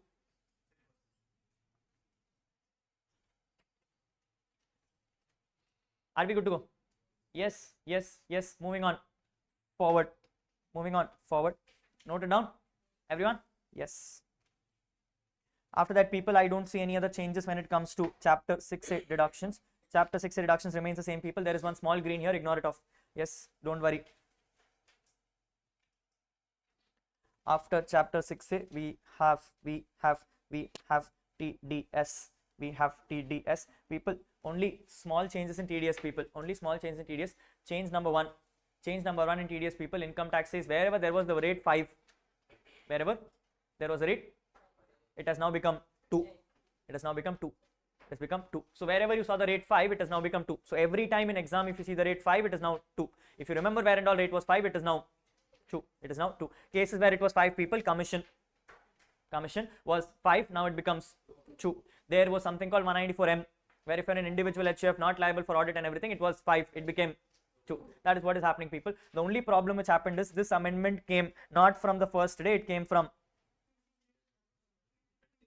30th September. It came from 30th September. It is applicable from 1st October. So for the first April, May, June, July, August, September, first 6 months it is 5. Everywhere else it is 2. Everywhere else it is 2. That is the only change, people. So I'm seeing changes in 194H, commission becoming 5, say 2. Yes, G becoming 5, say 2. Then you have IB में 5, say 2, and then 9. Then it is 5, say 2. I'll come to that. Yes, then you have 5, say 2, and then that's it. And then that's it. Yes, this is what is happening, people. So TDS, the only thing you need to keep in mind is wherever it was 5, now it becomes 2. That is what the understanding is. Yes, I don't think 194D was changed, but let me check. DA is also changed. DA has also become 5, say 2. DA has also become 5, say 2. Yes or no? Yes. D is not coming for exams. Don't worry about it. Clear? Yes. So all cases where it was 5, people, it has now changed to 2. It has now changed to 2. Apart from this, there are 2 amendments. Amendment number 1 is section 194IA. Section 194IA, which, if I have to tell you, people, was talking about purchase of assets. Income tax said if you are going to purchase any kind of an immobile property, you will be liable to deduct TDS at the rate of 1% if the consideration or SDV, whichever is higher, goes beyond 50 lakhs. That is what the provision says. So if the provision is, if I'm buying a house from you, and I'm going to pay you 55 lakhs, income tax says you have to deduct 1% on the 55 lakhs before I make the payment to you. Yes or no? Yes. Now I am smart, people. I'm very smart. What I did is, I came to you and I said, I want to buy your house. You said the buy price is 60 lakhs. The buying price is 60 lakhs. I said, okay, because it is 60 lakhs, I will deduct 1% TDS and I'll report it to government that I'm buying house from you. You said, no, don't report to government. I'll have to pay tax. I'm like, see, that is your headache, but I have to deduct TDS. He said, Rahul, I am also smart. This house which I'm giving to you is not my house alone. I am having this house along with my wife. She is 50% share, I am 50% share. So when you give this house to me, 60 lakhs which you are going to pay is not to me. 30 is to, and 30 is to wife. 30 is to me and 30 is to my wife. So which means, from my perspective, you are giving wife 30, and from my perspective, you are giving the seller 30. Both are below. Therefore, TDS becomes 0. Income tax said, boss, this is cheating. I don't agree. And therefore, income tax came and clarified from current year. It was not consideration or SDV per transferor. It is consideration or SDV per house. Meaning, for that house, if I'm paying 60 lakh rupees, I have to deduct TDS Whether in that house there are 1%, 2%, 10% or 50%, I don't care. I don't care. As long as the value of the house is more than 50 lakhs, TDS will happen. TDS will happen. In this case, what will happen, people? 30 lakhs which is given to spouse will get a TDS at the rate of 1%, and 30 lakhs given to the husband will get a TDS at the rate of 1%. That is what will happen. That is what will happen. That is what the provisions are coming and saying. More of a clarificatory provision, people. Yes, I don't expect this to be tested in May exam, probably in September. Yes, not so much expected in May. TDS, for some reason, I don't know for what reasons, ICA has this practice that May attempt, they will not test amendments. They'll test old things. September, they'll test amendments. So, not my expectation on May exams, but let's see. Let's see how it goes. Yes, we'll know by the time RTPs and MTPs start coming out. Yes, so the amendment of the current year comes and clarifies, people, when you're going to sell a house, even if you have multiple co-owners, if the total value of the house goes beyond 50 lakhs, then the person will be liable to deduct TDS on your payments, regardless of who gets how much. That is clarification number 1. That is clarification number 1. Amendment number 2 was a new section which I told you every year, no, they will introduce one extra letter. So they introduced one extra letter called section 194T. They introduced one extra letter got 194T. You will find it in page number 150. Strike it off. Strike it off. Not there for syllabus. Strike it off. Not there for syllabus. Luckily, ICI came and said, because this is not applicable from current year, we will not discuss it itself. We will discuss it May 26. We'll discuss it in May 26. We will not discuss it this year. Yes, because the problem, what happened, people, when this was introduced, they came and said it is only applicable from 1st April 2025. 1st April 2025, which is not even part of your year. It's not even part of your year, because your year is previous year 24-25. So therefore, ICI came and said, because it's anyway coming from next year, we'll figure it out. We'll figure it out next year. Yes, unfortunately, ICI made this change last minute, and therefore I could not delete from my book. Yes, and therefore it is there in my book. Good news for you. Just strike it off. It's not there for syllabus. It is not there for syllabus. That is what 194T looks like. Yes, which means current year TDS only has a change in rates. It only has a change in rates. There is no new section for you to read. There is no new section for you to read. That is what the provisions are. Yes, yes, yes. Apart from that, people, no changes in TDS. TDS remains the same. We are then having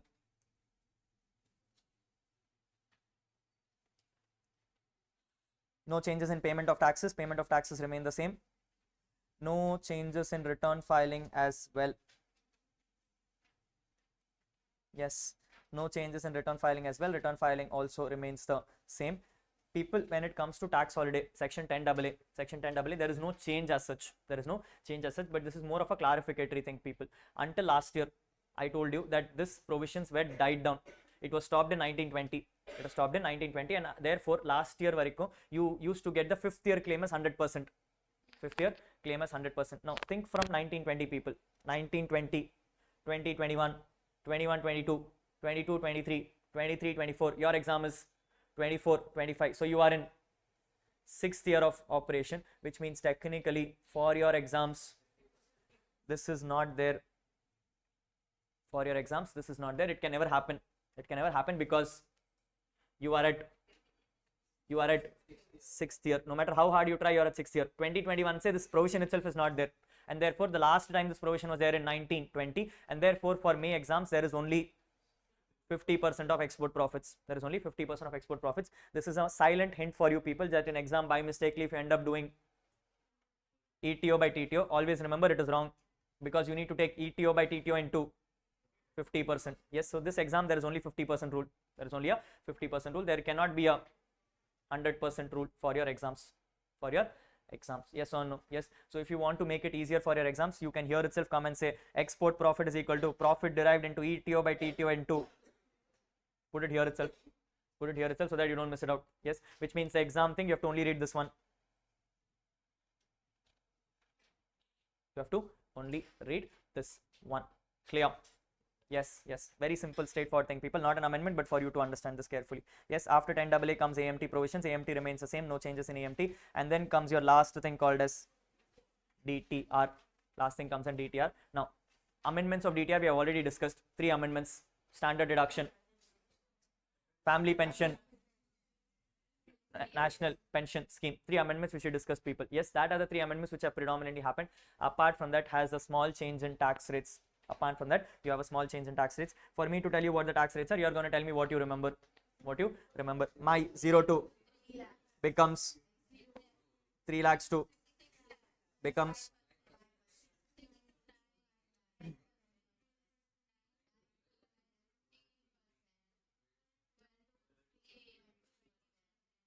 लिखने दो very slow people I am. This is what your tax rates remember. This is what your tax rates remember. Nothing has changed. Nothing has changed. ICI came and said 1 lakh we will shift from top. 1 lakh we will shift from top. Income tax came and said now it is not 0 to 3 lakhs and 3 to 6 lakhs. It is 0 to 3 lakhs, 3 to 7 lakhs. It is 3 to 7 lakhs. Therefore automatically this becomes 7 lakhs to 10 lakhs. It is 7 lakhs to 10 lakhs, and this became 10 lakhs to 12 lakhs. This remained as it is. This remained as it is. Or in simple words, people, 1 lakh from here got shifted to here. 1 lakh from here got shifted to here. That is the only difference. That is the only difference. So which means now it is not 0 to 3, 3 to 6. That was easy, no? 0 to 3, 3 to 6, 6 to 9, 9 to 12, 3 lakhs you have increasing. Now there is not increase like that. It is 0 for the first 3 lakhs, 4 lakhs, 3 lakhs, 2 lakhs, 3 lakhs above.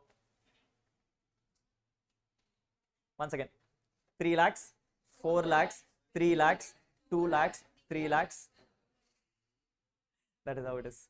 That is. Yes, it is 3, 4, 3, 2, 3 above. 3, 4, 3, 2, 3 above. Yes, some phone number it is. Yes, point is people, nothing. It just comes and says for the first 3 lakhs it is 0, then 3 lakhs to 7 lakhs it is 5%, 7 lakhs to 10 lakhs becomes 10%, and then 10 lakhs to 12 lakhs becomes 15%. After that everything else remains the same, which means if you technically notice people, here there was 1 lakh earlier which was being taxed at the rate of 15%, therefore you are paying tax of 15,000. You are paying tax of 15,000. That has now moved to here, so therefore now you are paying tax of only 5,000, which means effectively you are saving 10,000. That is the only difference. That is the only difference, which means effective savings now is 10,000 rupees. Effective savings now is 10,000 rupees. Last year, Variko, you would have thought for the first 15 lakhs you get 1,50,000. For the first 15 lakhs you get 1,50,000. Now for the first 15 lakhs you get 1,40,000. Yes. So what am I telling people? For the first 15 lakhs you were earlier being taxed for 1,50,000. Now for the first 15 lakhs you are being taxed for 1,40,000, because technically you are saving 10,000 rupees more. Technically, you're saving 10,000 rupees more. That is what is happening, people. Yes, that is the only change. That is the only change. The 3 to becomes 7, 7 to 10, 10 to 12. That is what happens. So, which means now you save an extra 10,000 rupees. So, going forward, when you do default tax regime, people, for the first 15 lakhs taxes, 1 lakh. That's all the answer is. 1,40,000 is what the answer is. Yes or no? Yes or no? Yes or no? Yes. But this comes with a problem, people. This comes with a problem. Until last year, if you remember, you came and told me when it comes to rebate. When it comes to rebate, you told me rebate is for the first total income being up to, you get a rebate of, very good, you get a rebate of 25,000. Now until last year, people, 7 lakhs was taxed at 25, and therefore you got a rebate of 25. But now if you notice, 7 lakhs becomes 5%. So for the 4 lakhs, 5% becomes 20,000. Becomes 20,000. So rebate should have also changed to 20,000. Correct? No, did not change. Did not change. Income tax made a mistake here. While income tax amended the tax rates, income tax forgot to amend. Income tax forgot to amend the rebate rates. Income tax forgot to amend the rebate rates, which means rebate remains at 25. Rebate remains at 25. Now you'll come and ask me, Rahul, 25,000 ka point kya hai? Because very good. There is no point of 25,000 if you have income at slabs, because incomes at slabs will only be taxable up to 20 only. So you can never avail the 25,000 extra benefit. But this problem and mistake from income tax department has now helped you with special incomes.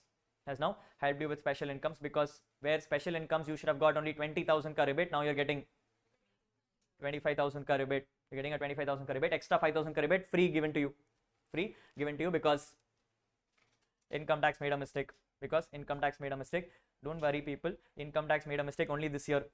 They have corrected it next year. They've corrected next year, which means the only one time ICA can test you is the next 3 attempts, May, September and Jan. These are the only 3 attempts where ICA can test you for this mistake. After that, this mistake is not applicable anymore. Therefore, for your exams, my expectation, this will get tested. This will get tested. Yes. So the provisions remain the same when it comes to rebate, people. The changes have only happened in tax rates. The change does only happen in tax rates. Yes or no? Yes. Just for your convenience, people, one small quick question. I am coming and telling illustration number 5. 5.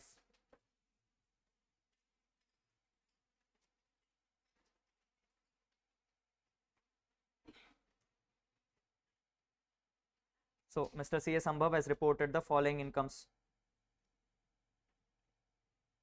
to be taxed under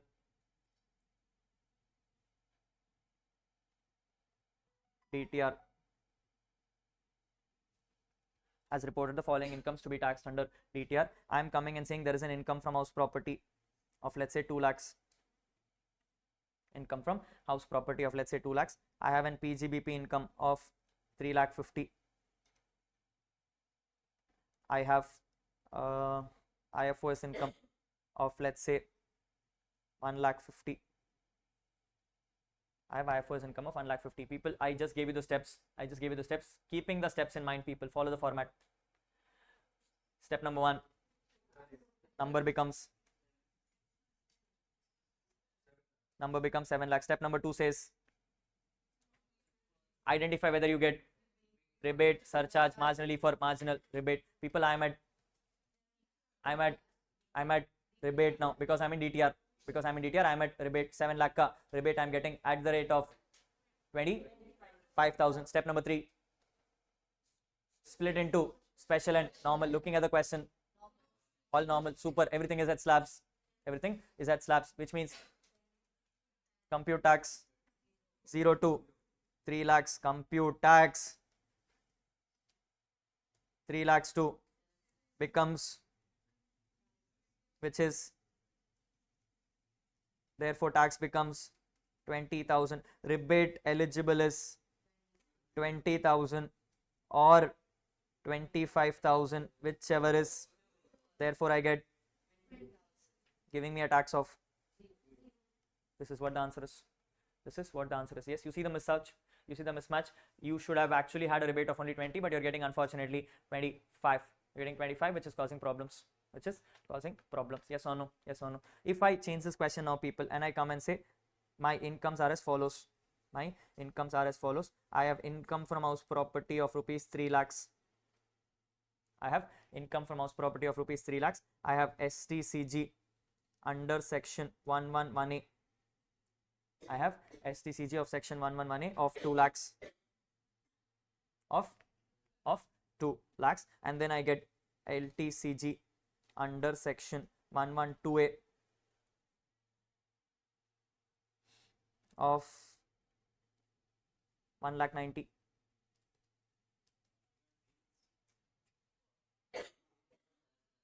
No, nothing given.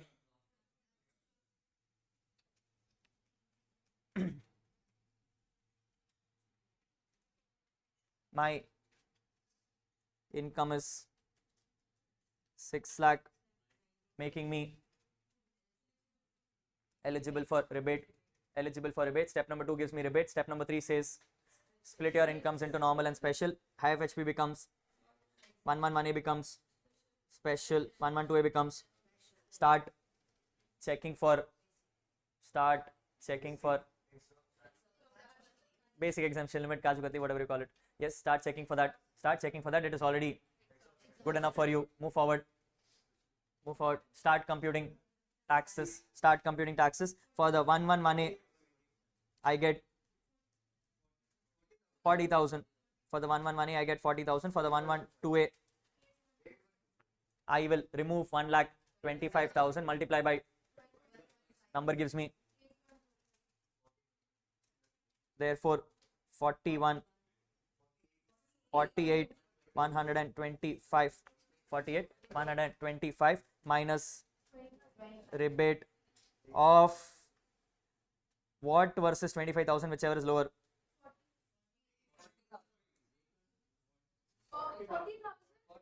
It is 40,000 or 25,000, whichever is, because you are not eligible for rebate on 112A, therefore it is 40 versus 25, whichever is lower, therefore it becomes 25,000, giving me a tax of 23,125. Adding a cess number becomes 0. Very good. Becomes 24,050.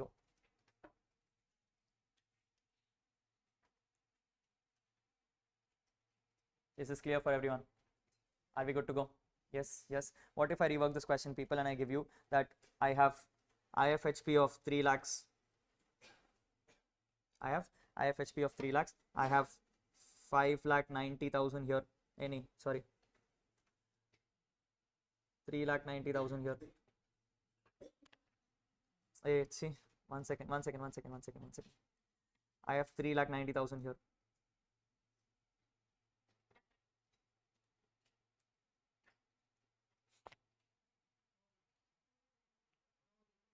ठीक है, no rebate तो क्या, tax तो बता.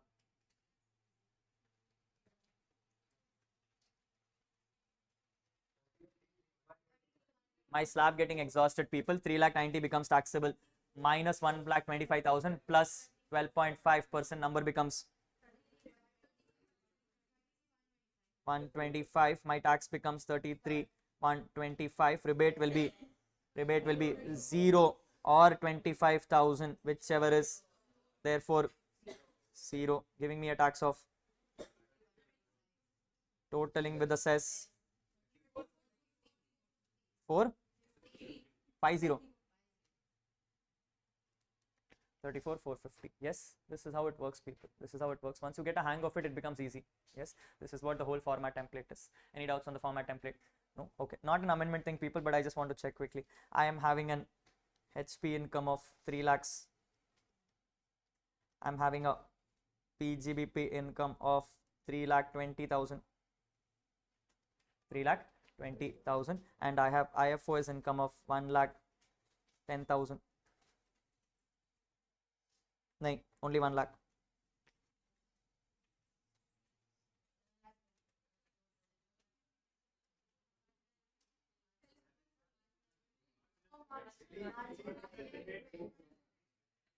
You get, therefore my tax becomes 20,000. Hey, my tax becomes 20,000. Why, people? My extra income is 20,000. My extra income is 20,000, but for which I'll end up paying way more. Because for the first 7 lakhs itself I'll pay 20. For the balance 20 I'll pay another 10%. For the balance 20 I'll pay another 10%, which becomes 22.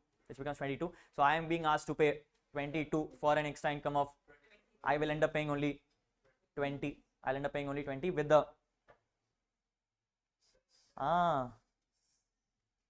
800. 2 into 4 mega. 20,800 becomes the answer. Yes.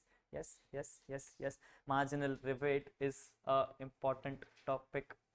Marginal rebate is an important topic. I told you earlier also, people, as long as your income is up to 20, current year amendment 7 lakh 20 now. Yes, because your 7 lakhs gets a tax of 20 now. So up to 7 lakh 20, 7 lakh 21, 22, hit that numbers. You have to always apply for marginal rebate. You'll have to apply for marginal rebate. Yes or no? Yes, that is also part of your step process, people. Any doubts on this? Are we good to go?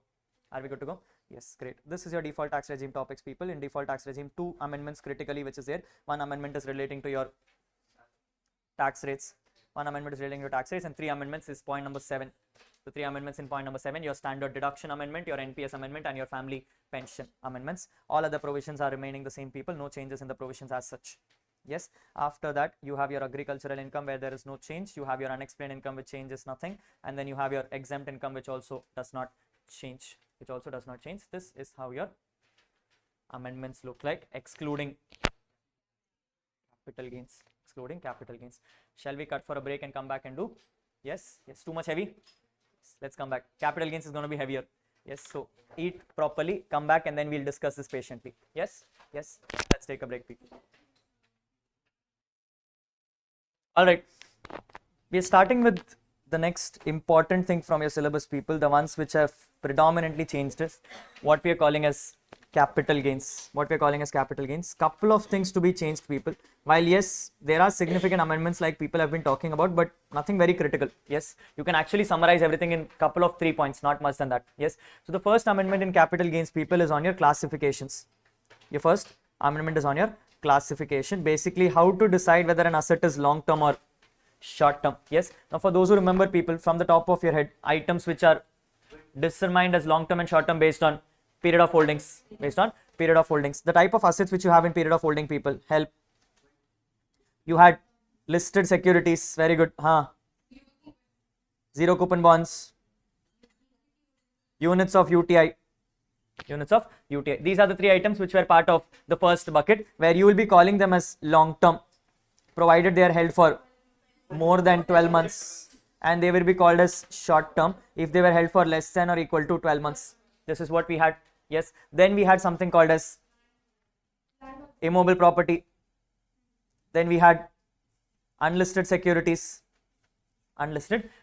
These 2 items getting a bucket of more than 24 months and less than 24 months, less than or equal to 24 months. And then came in your last garbage, which was others, along with something called as slump sale, where it was more than or equal to, and this is what you had until last time. Yes or no? Yes. Here income tax then stood up and came and said, you know what, 36 looks too long, let's scrap it off, and therefore, people, amendment came in the syllabus where they came and said, now there is no more 36 months. Things are either moving to 12 or they're moving to 24. This others, people, actually had 2 items. One was called business trust units, and then there is normal others.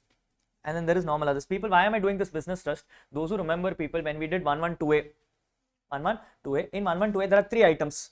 Item number 1 is called listed equity shares. Item number 2 is called equity oriented funds, and item number 3 was business unit trusts. Now, if you notice carefully, listed equity shares is part of 12 months. Equity oriented fund is also part of 12 months, but business trust alone was sitting in 36. There was a mismatch. Therefore, Nirmala ma'am came and said, why exactly this mismatch? It's causing confusion. Let's make business trust also. And therefore came in the amendment, people, where they came and clarified the first amendment being business trust unit is now moved to 12 months period. Business trust was moved to 12 months period. Yes or no? Yes. On the contrary, people, like I said, because we have scrapped everything else in 36 months, the others moved to, which means this now became others with a bucket of 24 months. This is what happened, people. So what happened? Nothing. They took the others and they split them into 2. Business trust moved to 12 months, others moved to 24 months. That is what the amendment came in classifications. Yes or no? Yes. But later on, people, when all the analysis was happening, we actually understood there was a big mistake which happened. When they were doing this reclassification, they only did the reclassification for others. They forgot to do it for, and therefore slump sale is still at 36 months. It's an error which happened from income tax. Which we felt income tax will rectify, and therefore we kept it at 24. But later on, income tax did not clarify, and therefore ICI took it as 36 months. People, on your books, you will have to make a small change in your classification. You will not see the last item called 36 in slump. Yes, please have that included. What you will see is securities listed, equity oriented funds, business unit trust, UTI, and zero coupon bonds at 12. And then you will see land and building and unlisted in 24. You will not see slump sale. Please include slump sale separately and call it 36 months. Again, people, this is less of my mistake, more of income tax issue. Ideally, ICI should have come and clarified, saying it should have become 24 months, but for some reason ICI did not do it, and ICI wants to keep it at 36 months. ICA wants to keep it at 36 months, so therefore we retain it at 36 months. Yes, yes. So this is your first amendment, people. The classification change. The classification change where all assets remain the same except for business unit trust, which moved to 12 months. Others moved to 24 months. Slum sale still remains at 36 months. That is what the amendment is. That is what the amendment is. Clear or not clear? Yes or no? Yes. Although people, like I said, these amendments were introduced by Finance number 2 Act, and therefore they are not applicable from 1st April. They are applicable from 23rd July, which means these changes which you see is only applicable from 23rd. Before 23rd July, what you learnt earlier remains. What you learnt earlier remains. My gut feeling, people, ICA will not test you on both, meaning ICA will only test post 23rd July. ICA will only test post 23rd July. Therefore, I don't expect you to remember things before 23rd July. Period of holding is good enough from post 23rd July. That is good enough to go. Yes, that is your classifications, people. Change number 1. Change number 1. At the same time, people, if you notice somewhere in the middle, you see some greens. You see some greens. Now we have discussed 2 greens, one about business trust and one about others. What we have not discussed is on the top something called market link debentures. People, for those who remember, in Jan batch itself, I had told you that there was an amendment where the amendment came and said when there is market link debentures, there is no period of holding. They will straightforward be called short term. They will be straightforward called short term. Current year, 2 more items are added. 2 more items are added. 2 more items are unlisted debentures and unlisted bonds. Unlisted debentures and unlisted bonds. Here is income tax coming and clarifying from current year. From current year, any unlisted bonds and unlisted debentures will also be always short term and will not be categorized into long term at any point of time. Will not be categorized into long term at any point of time. So this is your second amendment. This is your second amendment. So amendment number 1, classification. Amendment number 2, unlisted bonds and debentures are always short term now. Is this clear, everyone? Are we good to go? Yes, yes. Let's create a summary, people, so that you understand this better. I am going to give you the assets. You're going to tell me period of holding. You're going to tell me period of holding, whether it is long term or short term. To make it long term, what is the period of holding? What is the period of holding? And finally, what is the section applicable? Section as in 112 or 112A or 112A, because the moment something is 112A, it's automatically 111A. So when you say 112A, it automatically means 111A depending on the period of holding. Yes, I'm going to give you the asset. You're going to tell me. Yes, yes. First one, listed equity. Period of holding, people. For it to become long term, period of holding 12 months. Section applicable. Very good. 112A. Yes or no? Yes. Second, people, I am saying listed preference. Period of holding 12 months. Section applicable. 112. Only 112. People, 112A talks about equity shares. Then we have equity oriented funds. Period of holding same 12 months. Section 112A. People, 3 assets are in 112A. Asset number 1, equity shares. Asset number 2, equity oriented funds. Asset number 3, business trust units. Yes or no? Then we have 0 coupon bonds. Period of holding. Section applicable 112. Very good. Then we have business trust units. Amended 12 months. Section applicable. Very good. We have market linked debentures. Period of holding always short term. Yes or no? People, because it is short term, can you call it 111A? No, because these are debentures. Will become others. Agreed, not agreed? Slab incomes.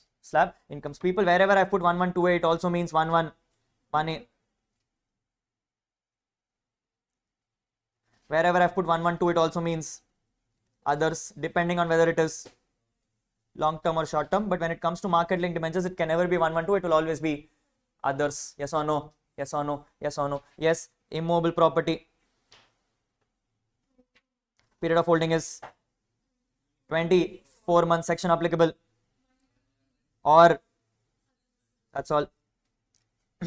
A, agreed, agreed, agreed, agreed. Then jewelry,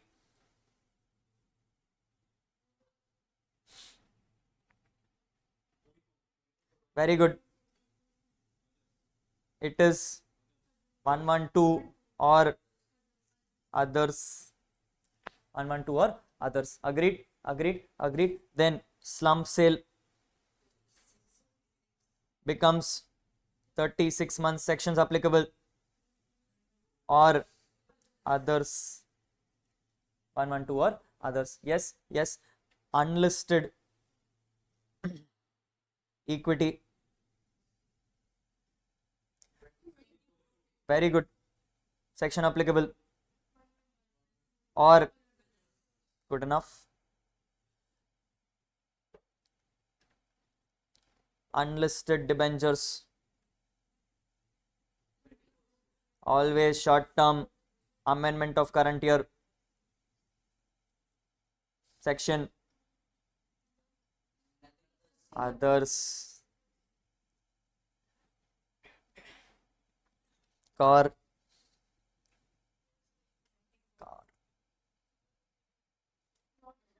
very good.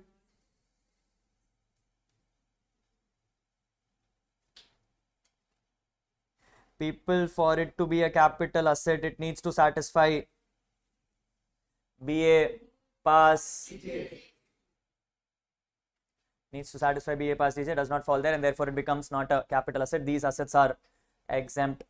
These assets are exempt. Yes, yes, yes, yes, yes. Last one. Rural agri land,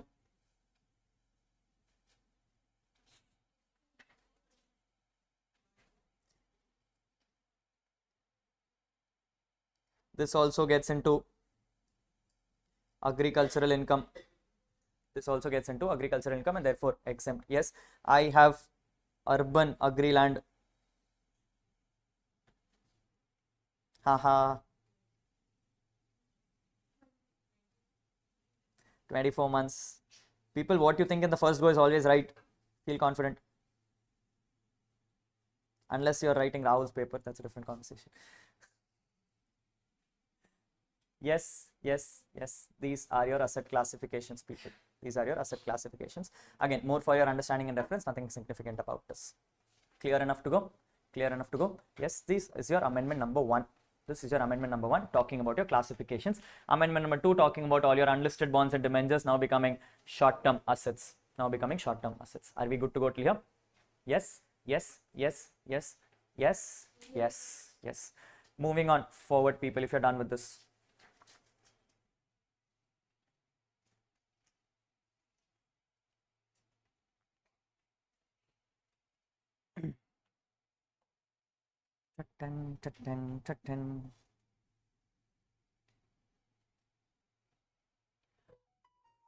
Polama, Polama, yes, yes, yes. Comes in your amendment number 3, people, which is regarding LTCG under section 112. Coming to your amendment regarding LTCG under section 112. For those who remember carefully, people, we just discussed when it comes to 112, the rates have dropped from 20% to 12.5%. Obviously, people, if income tax is dropping such a significant rate to you, where they're saying 20% now drops to 12.5, do you think income tax department is going to give it just like that? No. Income tax department came with a clause which said, because I'm dropping your tax rate from 20 to 12.5, the one thing which was giving you benefits in LTCG, nothing but the one benefit which you get in LTCG 112, people. Huh? Indexation is forever removed, which means now you will be taxing long-term capital gains at 12.5% without indexation. So that one big problem which you had is gone forever. Now there is no more indexation. Whatever cost you have, take it as it is, and that becomes your answer. So technically, wherever you had indexation in this whole chapter, people, all are scrapped. There is no more indexation. There is no more indexation. However, like I said, amendment came only from 23rd July. However, amendment only came from 23rd July, which means up to 23rd July, whatever you learned last year remains the same. After 23rd July, no indexations will be granted to you. No indexation will be granted to you, which means you have to read what is in Jan and also you have to read what is in May. Also have to read what is in May. That is what is happening. That is what is happening. Yes, yes. So what is the amendment, people? Income tax comes and says any asset which is transferred before 23rd July, will now be taxable for a rate of 20%, but I will get indexation. Any asset which is transferred after 23rd July will now get taxed at a rate of 12.5%, but it is without indexation. It is without indexation, which means the answer of capital gains under long term and short term will now mean the same. In short term, you are anyway not giving indexation. Long term will also not get indexation, which means capital gains will remain the same. But if it is long term, you get taxed at 12.5. If it is short term, you get taxed at slab model. That is what the amendment is, people. Yes. So therefore, in this whole book, wherever earlier in Jan you read all indexations and all have been all removed off from the syllabus. You don't have it itself now. Yes. So this book will have smaller chapter of capital gain as compared to what you had in the last year. With the caveat that yes, you need to follow what happened in the last year if your asset is transferred before 23rd July. That is what the understanding is. Yes or no? Yes. Here comes the critical question, people. If you remember capital gains carefully, some part of the syllabus had something called insurance compensation, compulsory acquisition, any kind of conversion of capital asset into stock in trade. Yes. Imagine a case, people, where I give you a question. The question comes and says, Rahul has an asset which was compulsorily acquired.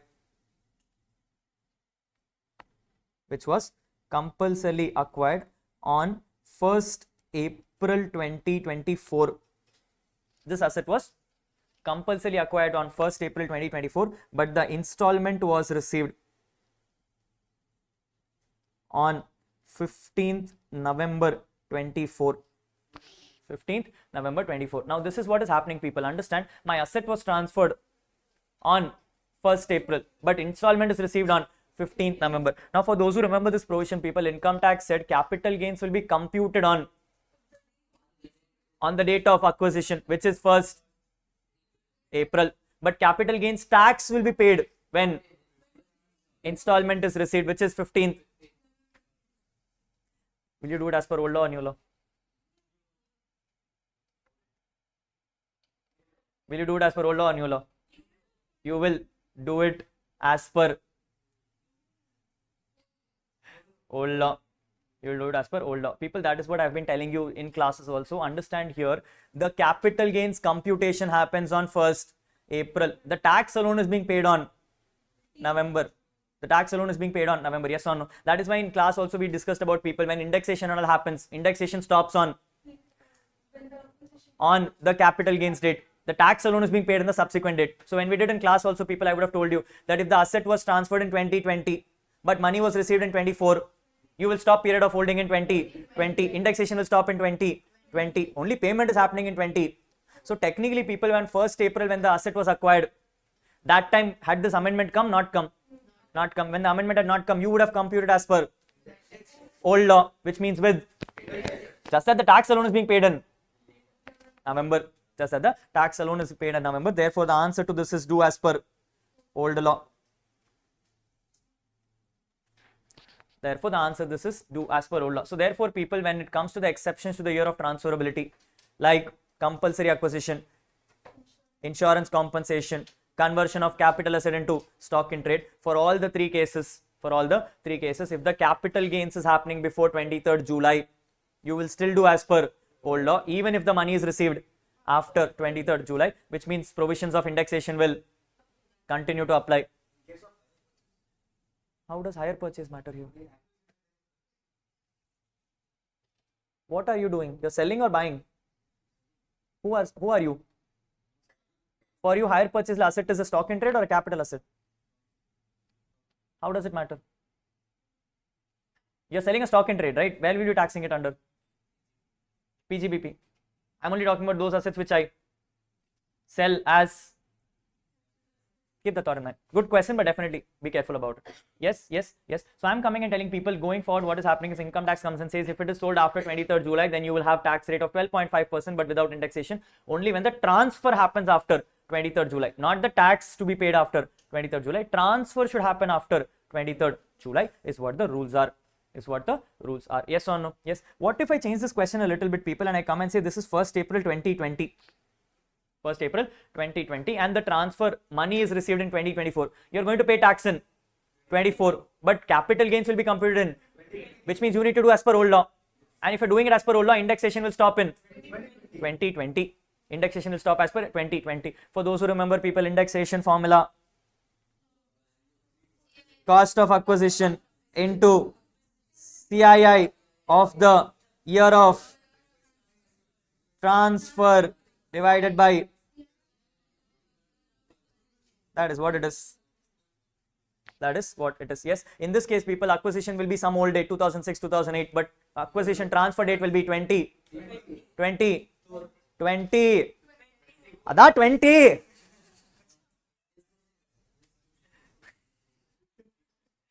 Yes or no?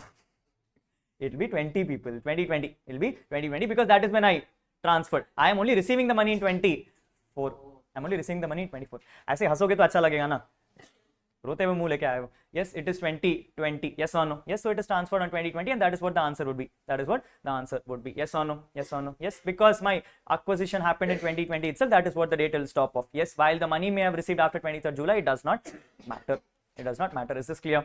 Is this clear? Yes, that is what amended, people. So therefore, if I give you a question right now where the question comes and says, Mr. A has a share. Mr. A has a share which was purchased on, let's say, 6th July 2020 for rupees 100, and he sold the share on 2nd February 2025 for rupees 180. I am asking you to compute CG. I am asking you to compute CG. Now, people, questions like this for this year alone, you need to first check when the transfer took place. My transfer took place on, which is after 23rd July. The moment it went after 23rd July, people, question number 2, check whether it is long-term asset or short-term asset. People, this is an unlisted share. Therefore, period of holding becomes 24 months, starting from 2020 to 25. More than 24 months. Therefore, this is long-term asset. Long-term under 112. Long-term under 112. Format template, people. You will take full value of consideration, which is, you will take, normally you will break your head here. You will take that 100 multiply by CII of 24 divided by CII of, I don't care. I'm going to take 100. Number is, this is my under section, multiply at the rate of, this is your answer. This is your answer. Yes, that simple it is. That simple it is. Problem will start if I give you in this question, this is 2nd April 24. If I give you to 2nd April 24, now this is before 23rd July, old laws will apply. You need to do for the 100 rupees. You need to indexation for the 100 rupees into CII of the year of transfer divided by CII in the year of acquisition. All that nonsense has to happen. All that nonsense has to happen. If it comes after 23rd July, bale bale for you. No indexation, take the number as it is. Take the number as it is. Yes or no? Yes or no? That is what the new laws is, people. That is what the new laws is. Agreed. Agreed. Agreed. Agreed. Agreed. But if things were that simple, why would it be an amendment? Yes. Yes. Think about this carefully, people. If I come and tell you it's Mr. A who has bought a house, for, let's say, rupees 1 crore in 2001. I bought a house for rupees 1 crore in 2001, and in current year I am selling on, let's say, 10th December 24 for 2.8 crores. For 2.8 crores, I am asking you to compute CG and tax payable. and tax payable. Now, before you hurry, people, before you hurry, think about this carefully. Think about this carefully. My full value of consideration in this case is 2.8 crores. The problem what happened is I looked at my cost of acquisition, which is 1 crore. But since the transfer happened after 23rd July, I have to take it as 1 crore. Take it as 1 crore. So I took it as 1 crore as it is. My gains became 1.8 crores. So this is my long-term capital gains under section 112. Assuming my Kaju Katli is not there. Assuming my Kaju Katli is not there, directly 12.5% number becomes. I'm ignoring cess right now, people. Acha. I'm ignoring cess right now. Assuming this is the number. Assuming this is the number. Now, assuming this amendment had not come. Assuming this amendment had not come, I would have been liable for indexation. Yes, assuming my full value of consideration, people, which is 2.8 crores, I now too have to do indexation of 1 crore into. People, your syllabus has changed, your indexation also changes. It is now 363 by 100. Don't worry, indexation will be given in the question. From the current year, ICAI has stopped assuming indexations and asked you to stop worrying about indexations. ICAI will give you the indexation number, so you don't need to remember this anymore. You don't need to remember this anymore. But hypothetically, people, because of this, now it becomes 3.63 crores. For someone who wants to try, take calculator and try. Yes, yes, number becomes negative 0.4383. 0.83 crores. 0.83 crores. Yes or no? So I am now reported a loss. I have now reported a loss. Think about this, people. Think about this. I was actually not supposed to pay anything. Just because Nirmala ma'am one day suddenly felt like we should remove indexation, I am now asked to pay 22,50,000. I am okay. I am not okay. I am not okay. Yes or no? Yes. When the budget was passed, people, Nirmala ma'am came and said, we are now doing 12.5 without indexation. Full stop. Full stop. Everyone in India started jumping and started giving examples like these. And the examples came and said, now where Nirmala ma'am is saying I'm reducing tax, she's actually exploiting us more. She's actually exploiting us more. Hi, BJP. Yes, all that started. Nirmala ma'am going on tours of India. Everyone is going and cursing, saying, ma'am, this is all cheating. I have actually made a loss because inflation is not happening also. Inflation is not happening also. I have actually reported loss, ma'am. But now for loss itself, you're asking me for tax. For loss, also you're asking me for tax. I am not happy. I am not happy. When this went on for 3 months, people, that time they had to stand up. And therefore, before the budget became an act, Nirmala ma'am proposed a amendment. The amendment came and said, only for immovable property, because that is what you're making hangama for. Only for immovable property. If you can prove it to me that the old law gives you lower tax, I will permit you to pay lower tax. Or in simple words, income tax said it is LTCG at the rate of 12.5% without indexation, or LTCG at the rate of 20% with indexation, whichever is. That is what happened. Usually has been amended. So now it is not there. Yes. So income tax said if you are going to sell any property after 23rd July, split the property into two, either immovable property or others. If it is others, no exception. Always 12.5 without indexation. If it is immovable property, do both. Check whichever is. You end up paying that much as tax. Agreed. Yes. Question. Left side is showing income, right side is showing loss. I am choosing loss. Because if my tax becomes, so I am going and telling ma'am, my left side is showing tax of 22, right side is showing 0, I will pay She said, okay, pay 0. I said, also ma'am, right side is showing, I want this to be set off and carry forward. I want this loss to be set off and carry forward. Nirmala ma'am said, I only brought an amendment for tax, never bought amendment for incomes, income remains the same, no change in the income, income will remain at 1.8 crores, no change in the income, and therefore the amendment comes and talks as follows, people. The amendment comes and says, when you have an immovable property which is transferred before 23rd July, only apply old laws. If the property is transferred after 23rd July, then tell me what is the tax as per old law, tax as per new law, whichever is lower, that is what you can pay as tax, but your income will remain as per new law. No change in the income will remain as per new law. Meaning the right side, what you're doing, people, will not form part of your income statement. The right side will only form part of your tax liability, meaning you need to do the right side only when the question asked for computing does not to be applied. If you are doing, meaning in exam, if you get a question, people, where the question says compute capital gains, full stop, do only left side, that's all, because they only want income, and income is always as per new law.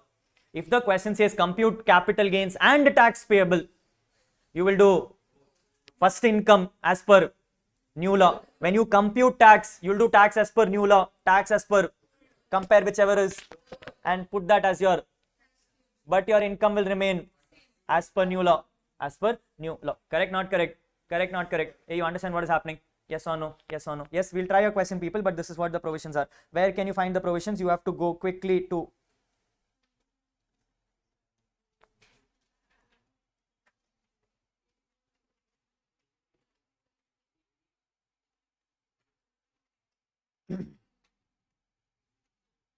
page number 97.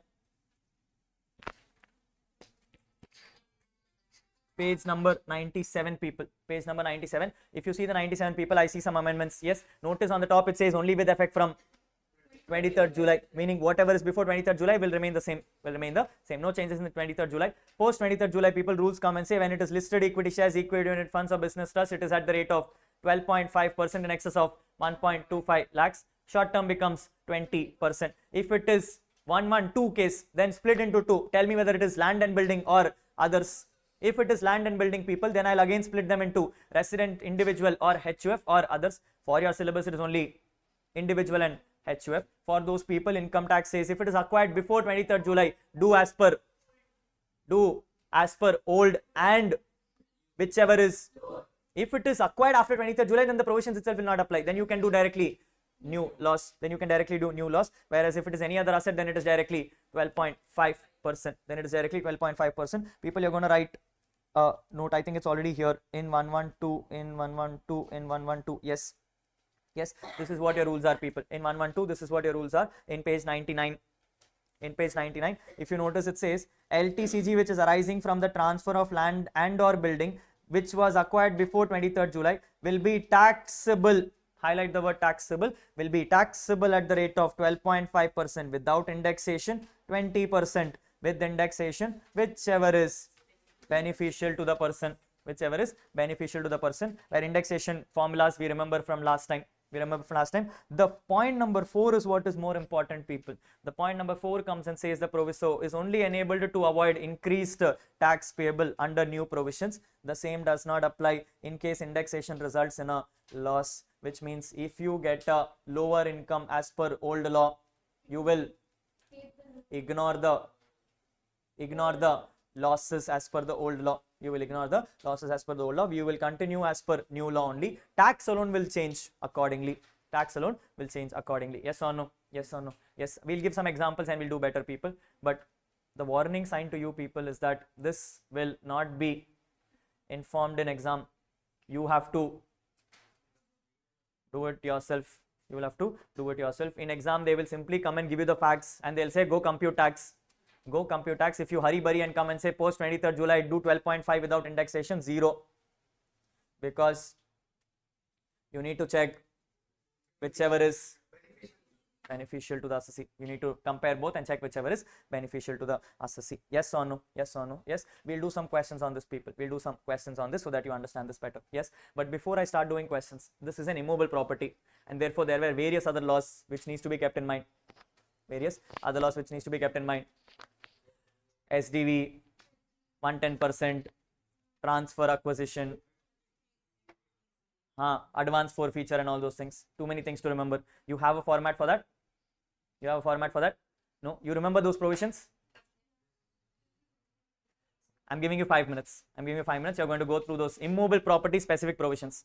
Go through the immovable property specific provisions and we'll take that and we'll do some sums. Yes, I'll this time give you a new format also to keep in mind how to do immovable property. But before I do the format, you are going to check and study. You're going to check and study. So check the immovable property related provisions, then we'll come and discuss about this. We'll do some. We'll do a sum, you'll understand better. Yes, 5 minutes for you people. Check and tell me what the old provisions are specific to. 5 minutes. Ready, everyone? Yes, yes, yes, yes. I know immovable property can become a little daunting because there are various things to be legged into. So what we'll do is we'll prepare a master. We'll prepare a master, a format for immovable property alone. Yes, ignoring the whole capital gains, just for immovable property, we'll prepare a format. We'll prepare a format. You follow the format, and if a question comes in immovable property, free 8 marks. Free 8 marks. That is the kind of format we're going to prepare, people. Yes, one format, free 8 marks for you if you can follow the format as it is. Yes, blindly trust the format and we can go forward. I'm going to consolidate all the provisions relating to immovable properties in one table. In one table. Can we do that? Yes, great. Let's do that, people, before we start doing the sums. Yes, when it comes to immovable property, the format will as such remain the same. The format will as such remain the same. People, how do you do immovable property? What is the template? You start with full value of consideration. You start with full value of consideration. Don't write. Let me write first and then we'll come with that. Yes, we start with something called full value of consideration, which is nothing but the money which you're going to receive. Nothing but the money which you're going to receive. Now, you are planning to receive 1 crore rupees. You are planning to receive 1 crore rupees, in which income tax is coming and saying, boss, first go and check what is the stamp duty value. If the stamp duty value is showing 1.5 crores, income tax says, why are you receiving 1 crore? You should have received, which means you have technically cheated me, and therefore they will ask you to report, which means technically it is SDV or actual consideration, whichever is very good.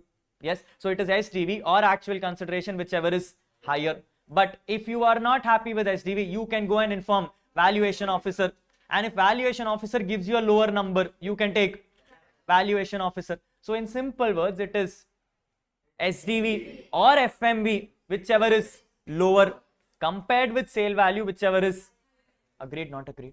Think about this carefully, people. I am coming and saying I am selling for 1 crore. He is telling me to sell for 1.5 crores. I go and complained officer and I said 1.5 is not right. I want 1.3. Then they will say, okay, take 1.3, compare with 1, it is still high. Therefore, take 1 point, which means I did 1.5 or 1.3, whichever is compared with my actual sale value, whichever is agreed, not agreed. So when it comes to full value of consideration, people, income tax has said it is nothing but FMV as per valuation officer or stamp duty value, whichever is lower, as on transfer date, as on transfer date, whichever is lower. This is then being compared with actual sale value, whichever is agreed with me. Agreed with me. This is what the template format is. This is what the template format is. But on the date of transfer, people, sometimes you may also get 2 SDVs, either the date of transfer or the date of agreement. You can take agreement provided you get advance by. Very good. So I am putting an asterisk mark here and I am saying SDV on agreement allowed. SDV on agreement allowed if advance received by permissible modes. If advance is received by permissible modes. Agreed, not agreed. But at the same time, people, the same section comes and says, forget this whole provision. Forget this whole provision. If you can prove me that the SDV is within 110% of, very good. So I am coming and saying this whole provision is not applicable if SDV is less than or equal to 110% of consideration. Whatever the spelling is. 110% of consideration. Yes or no? Yes or no? This is my FEOC. This is my FEOC. Any doubts on the FEOC? No. This is my first thing. The price at which I am selling. The price at which I am selling. Now, the moment I sell, people, I will incur some expenses. So I will then remove something called transfer expenses. I will remove something called transfer expenses. So I will arrive at the full value of consideration here. I will remove something called as transfer expenses in order to arrive at something called as net consideration. I will start, you will finish it. I will arrive at something called as net consideration. Yes or no? Yes or no? Now I know how much money I have in my hand from selling the asset.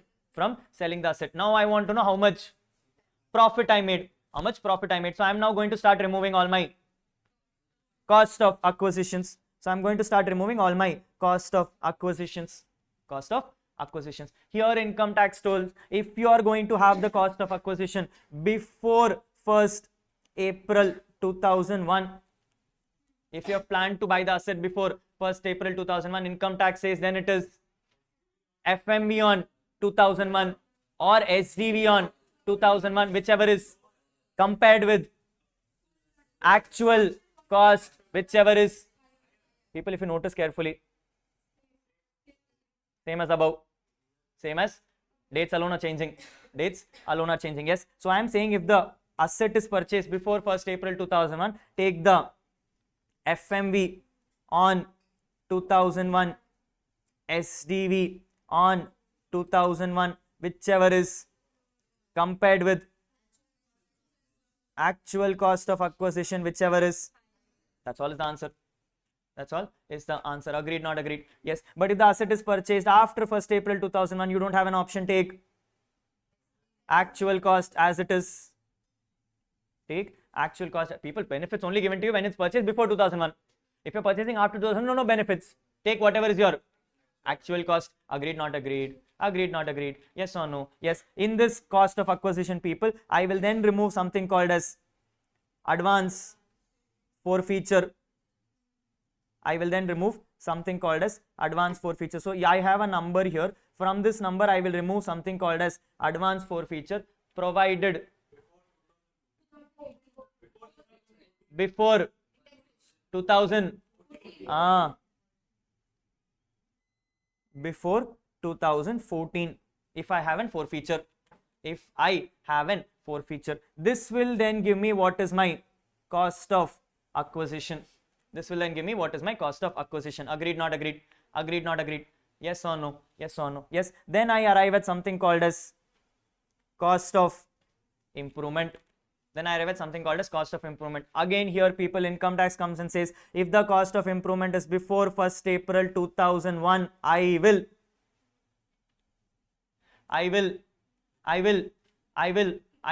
ignore it off. I will ignore it off. We told no improvements before 2001. No improvement before 2001. If it is after 1st April 2001, I can take the actual cost.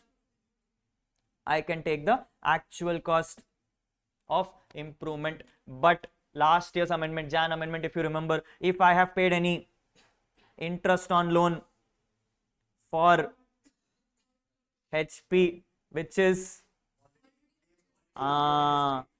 already claimed, I will remove that off.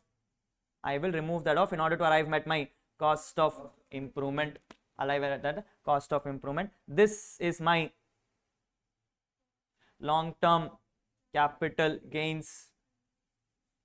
This is my long-term capital gains. Agreed, not agreed? Yes. In this long-term capital gains, people, then I can claim something called exemption.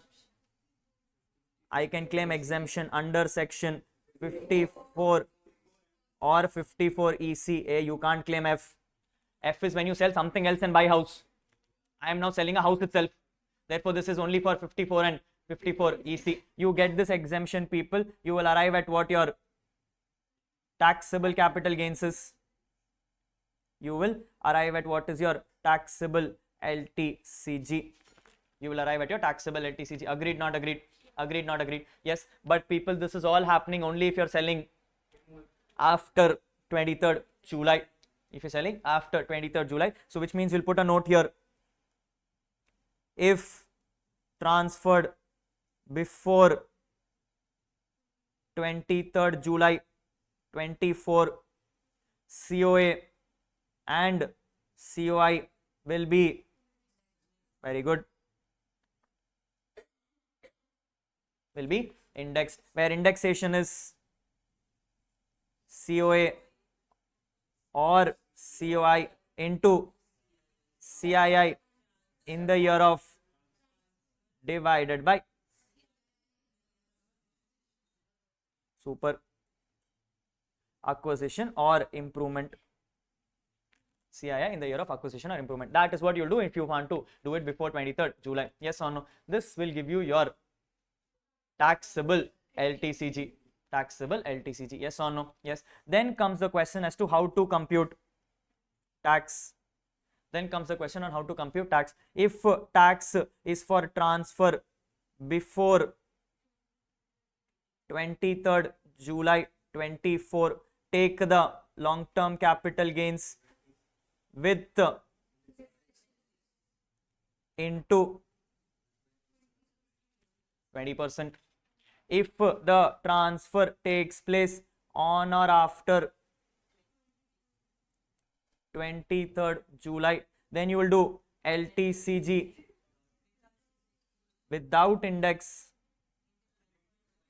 at the rate of 12.5% or LTCG with index at the rate of 20%, whichever is lower. Whichever is lower. Notice very carefully, I am only putting the indexation numbers after taxation computation. This is never impacting my income statement. Income statement is at the same level only. Income statement is not indexed because it is after 23rd July. It is after 23rd July. Note here, if after 23rd July indexed value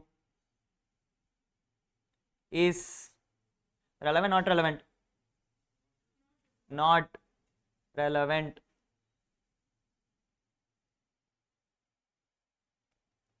Tax will be lower of 2,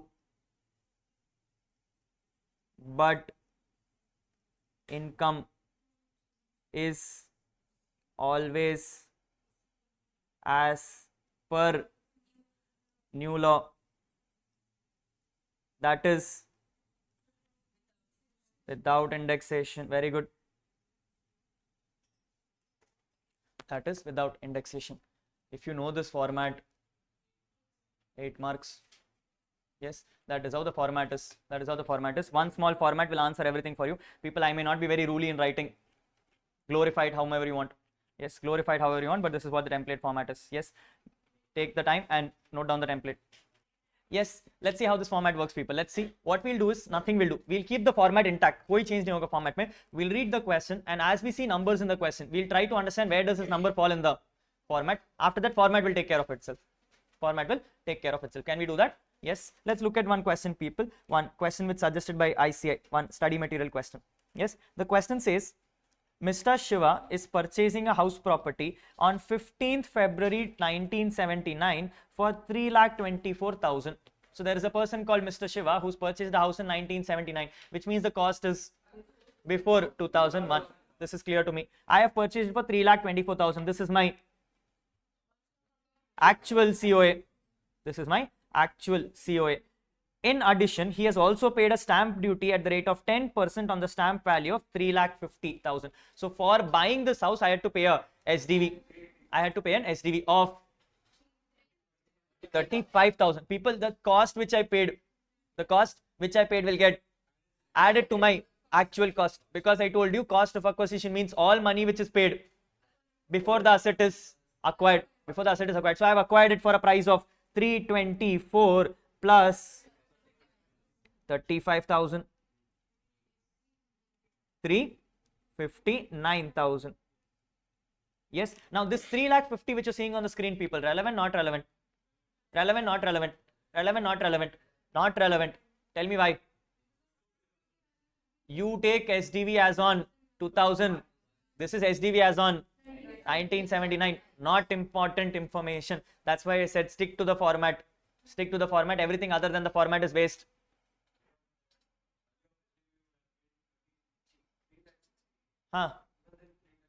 It doesn't matter because you want SDV as on 2000. So whatever is on 2001 is what is relevant. Anything else is irrelevant. I'm ignoring this information of. Yes, this is my new cost of acquisition. My cost of acquisition is now 3,59,000. Can we go forward? Yes. Next, in April 2008, Mr. Shiva entered into an agreement with Mr. Mohan for sale of such property for 14,35,000. People, this 1435 is as on 2000. Relevant, not relevant? Relevant, not relevant? Not relevant. Why is it relevant? People, are you selling in 2008? You are selling in 2024. This information is not relevant. Did I put it somewhere in the format? No, I did not put anything in the format. This is not relevant. But for this 14,35,000, he received an advance of 1,11,000. Is this information relevant?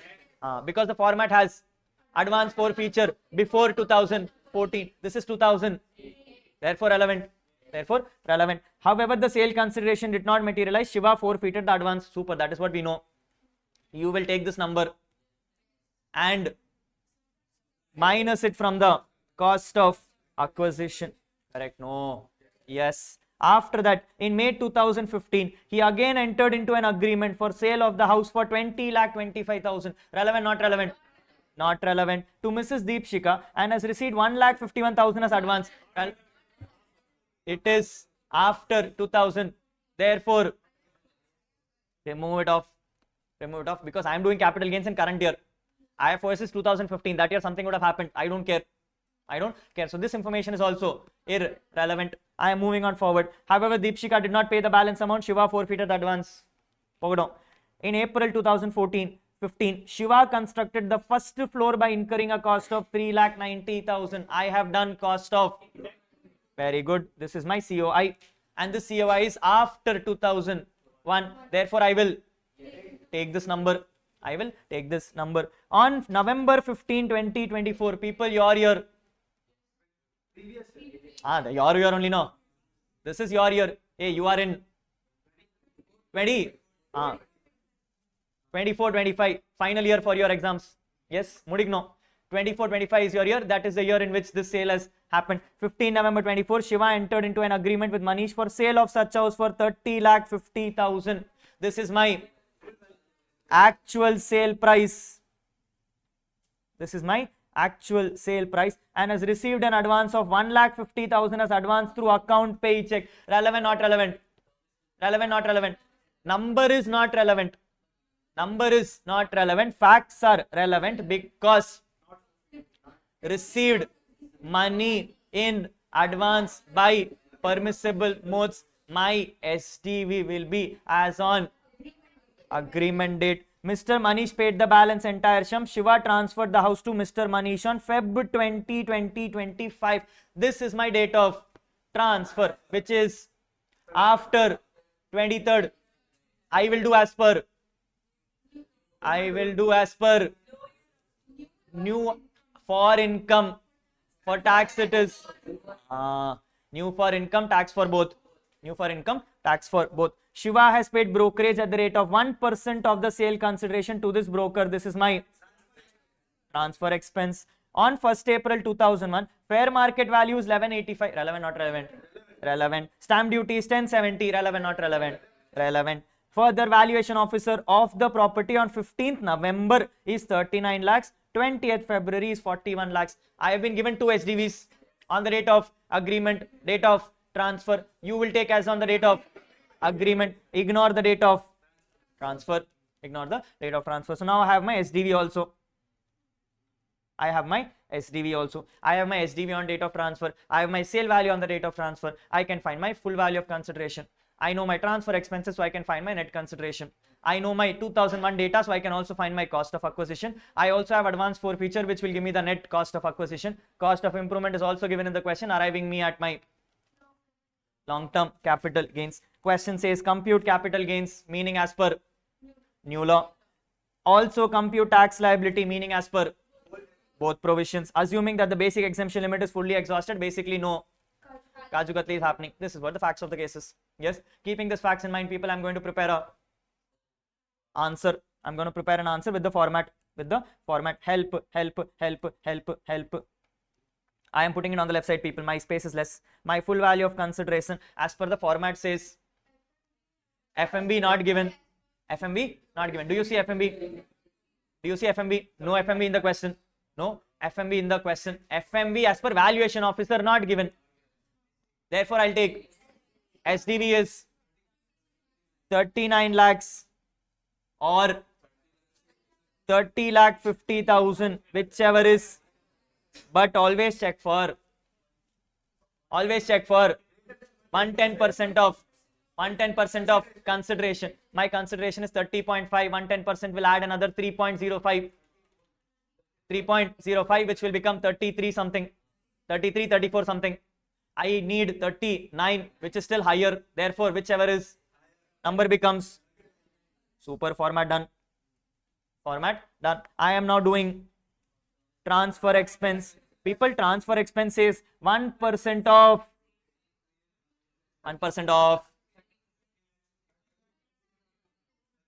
30,500, giving me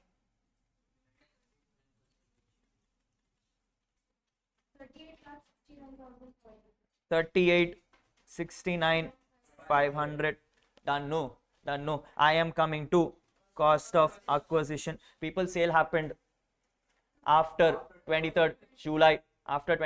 Therefore, I have to follow no indexation rules. Rule says FMV on 2001, SDV on 2001, whichever is, compared with cost, whichever is. People, FMV in the question.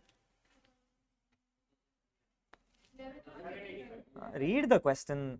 11.85, 10.7, whichever is lower. 10.7. Cost of acquisition is on the top. 359, whichever is. Therefore, 10.7 is the answer. Format requires. हाँ तो cost तो 1979 करेगा ना. Actual कब का है? Actual CO कितना है?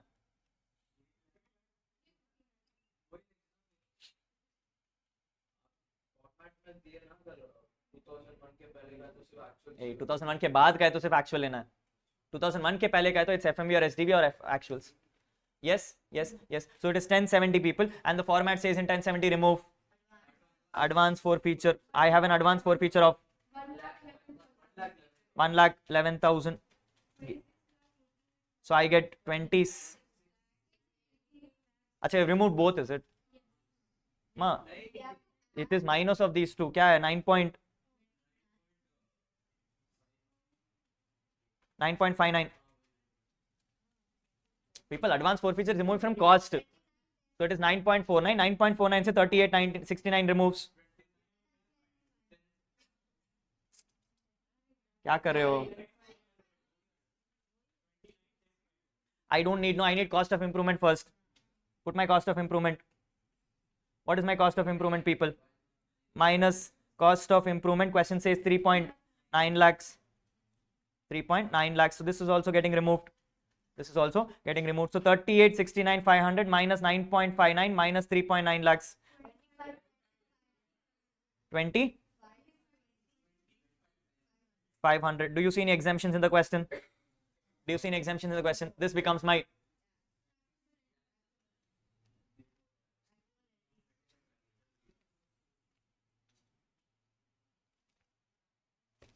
yes. This is my capital gains. But the question is also asking for tax. So I need to now do tax. So I'm first doing on this number itself, people. This number is my actual number. So it is tax as per new. Tax as per new. My tax as per new is 25,500 at the rate of 12.5%. 315063. Yes or no? Yes. Some round of numbers, people. It's okay. Some round of 315063 is my tax as per new. As per new. Cess is anyway going to happen on either of the two. So it's okay. Let it go. Let it go. I want to now do tax as per old. But to do tax as per old, people, I need to first find out my calculation benefits. Calculation benefits. From my question, people, my net consideration is already given to me. 38,69,500. So my net consideration is 38,69,500. Question says my cost of acquisition is 9.59. 9,59,000. Indexation numbers given to you, people. 1, 2, 3, 4, 5 numbers are given. I will take. People, cost of acquisition is CII in the year of transfer divided by CI in the year of acquisition. In the year of acquisition. So it is 9,59,000 into 363 by 100. Number becomes 8. Okay, 170. 170. This is my indexed cost of acquisition. I also have improvement now. People, improvement formula 3.9 lakhs into same 363 but divided by when did I do it? I did it in 2000. So therefore I have to take 254.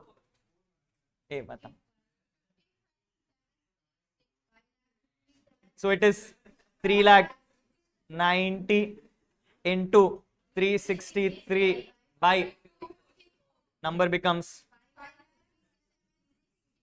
557, 362. People, I am removing these two numbers without even taking a guess. I know number is loss. I know number is a loss. Because my number is a loss, my tax on this number is 0. Therefore, whichever is tax becomes 0. My final tax payable is 0 on this. My final tax payable is 0 on this. Question. Loss which I am getting in this, I want to carry forward. I want to set off. I want to use it in the future. Not allowed. Fully not allowed. My income will remain at 25, 20, 200. So that's what they would have done, people. My tax on this is 315,063. My tax as per old will be 0 because I'm getting a loss here. However, the question says the computation is only for determining tax liability. Loss can neither be set off nor be. Yes. One thing which you notice, people, in this question, nowhere have they come and told you have to do old and new. They only said compute tax. Your job to compute old and new. Which is why the format will help people. Yes, we have followed the format. We have got the answer without even breaking our head into things. Yes, keep the format intact. 4 marks, 6 marks or 8 marks in May 25. Straight out answer. That is what you'll get in this exam. Yes or no? Yes. This is your amendment relating to immovable properties of capital gains. Any doubts? Makes sense? Easy. Yes, it takes a bit of time and efforts, people, but definitely you'll get through it. Because this is the only format which you need to follow. If you follow the format properly, everything will come out properly. Some extra things which may happen in this question which is not in this question is you may get some exemptions. That alone you'll have to play around. Other than exemptions, people, technically everything is an answer here. Clear enough to go? Yes or no? This is your amendment relating to capital gains, more specifically from your immovable properties. That is the amendment in capital gains, people. Apart from capital gains comes the next chapter, which is talking about your distribution of companies. I'm going to hold this once. The last one is your business reorganization. People, no amendments in this. The one thing which I probably want you to change, people, is the mistake I spoke about some time back. When it comes to slump sale, your books will come and show it in green as 24 months. Check. Page number 107. If you notice, slump sale will show in green with 24. Please strike off the 24, make it 36. Please strike off the 24 and make it 36. That's a mistake in my book which has to be rectified because ICI chose to do it that way. Yes. So that is one other thing which you need to delete. So slump sale now has no amendments. Slump sale has the same rules as previous one.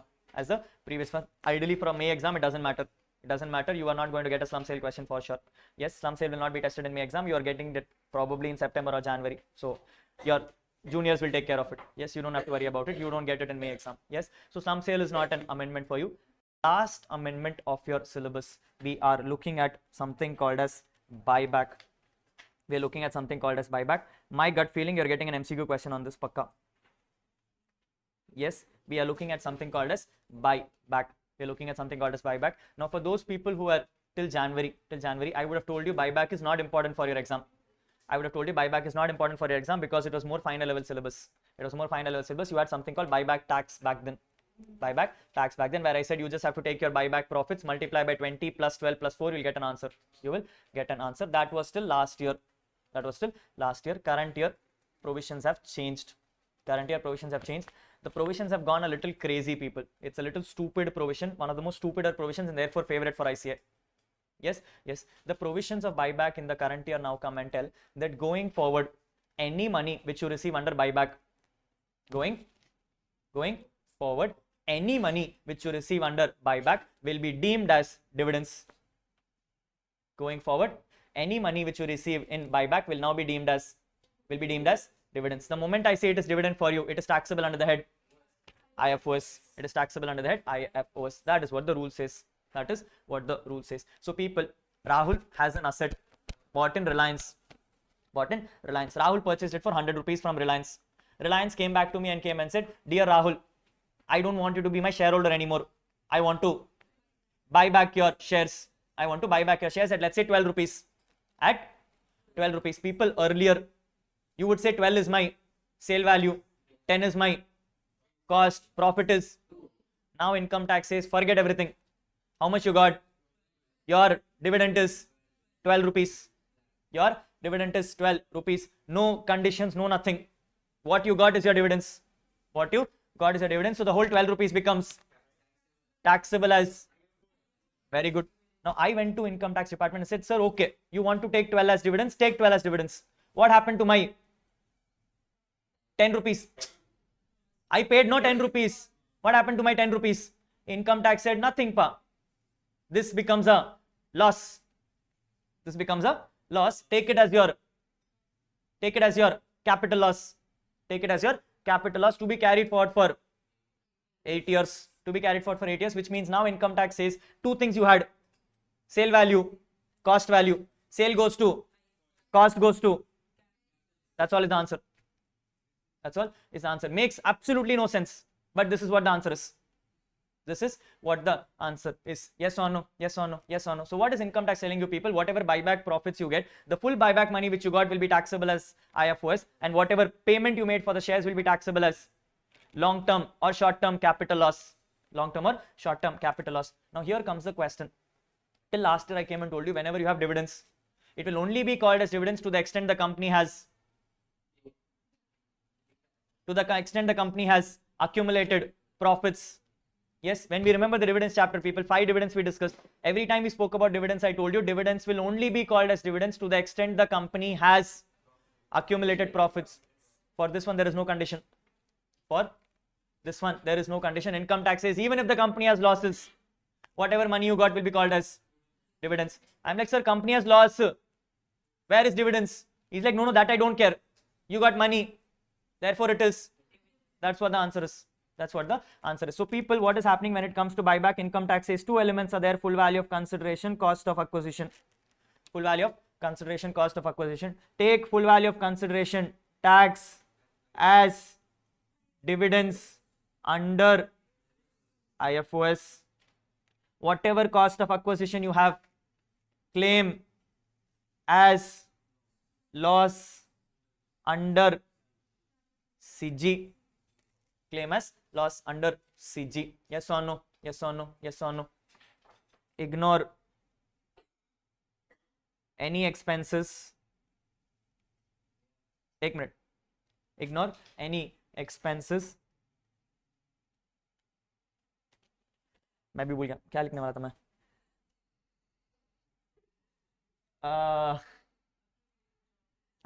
Correct. Thank you.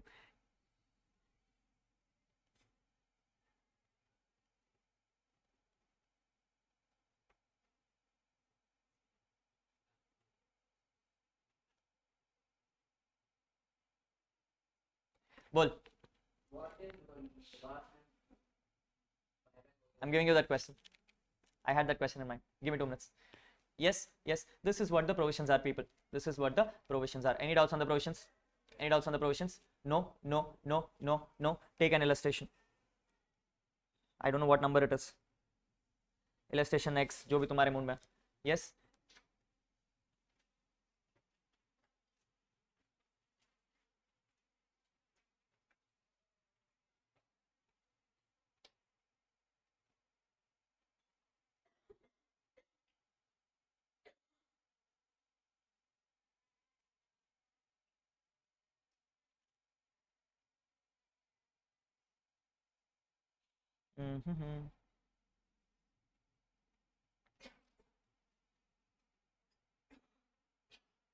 Yes, so I'm coming and saying, people, there is a person called CA Mega who has brought shares of X Limited at a price of rupees 15 when the face value of the share is rupees 10. When the face value of share is rupees 10. The purchase happened in 2016.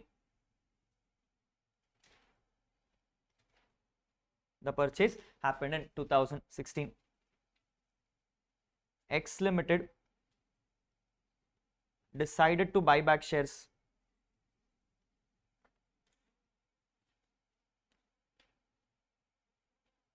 at a price of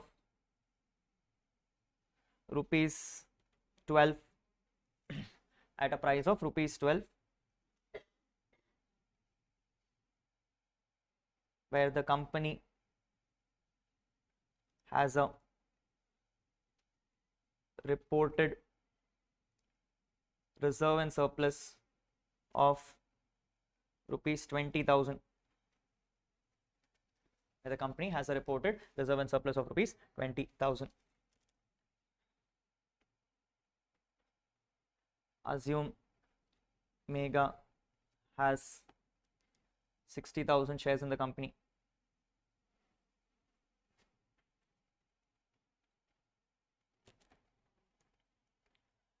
Identify the tax implications.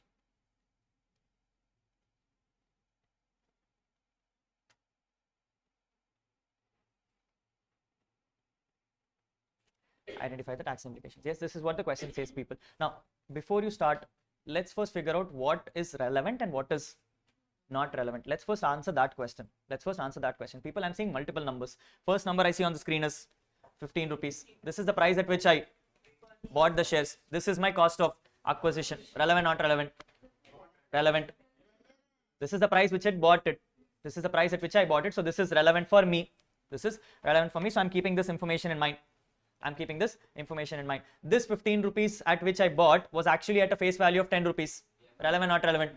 Not relevant. I don't care at what price company has it. I'm only bothered about at what price I bought it. Yes, company has decided to buy the shares from me at a price of rupees 12. This is the money which the company is going to give me. This is my. Therefore, this is relevant. Agreed, not agreed? Agreed, not agreed? Where the company has a reported reserve and surplus of 20,000. Not relevant. I don't care how much company has. Even if the company has losses, I don't care. Even if the company has 5 crores also, I don't care.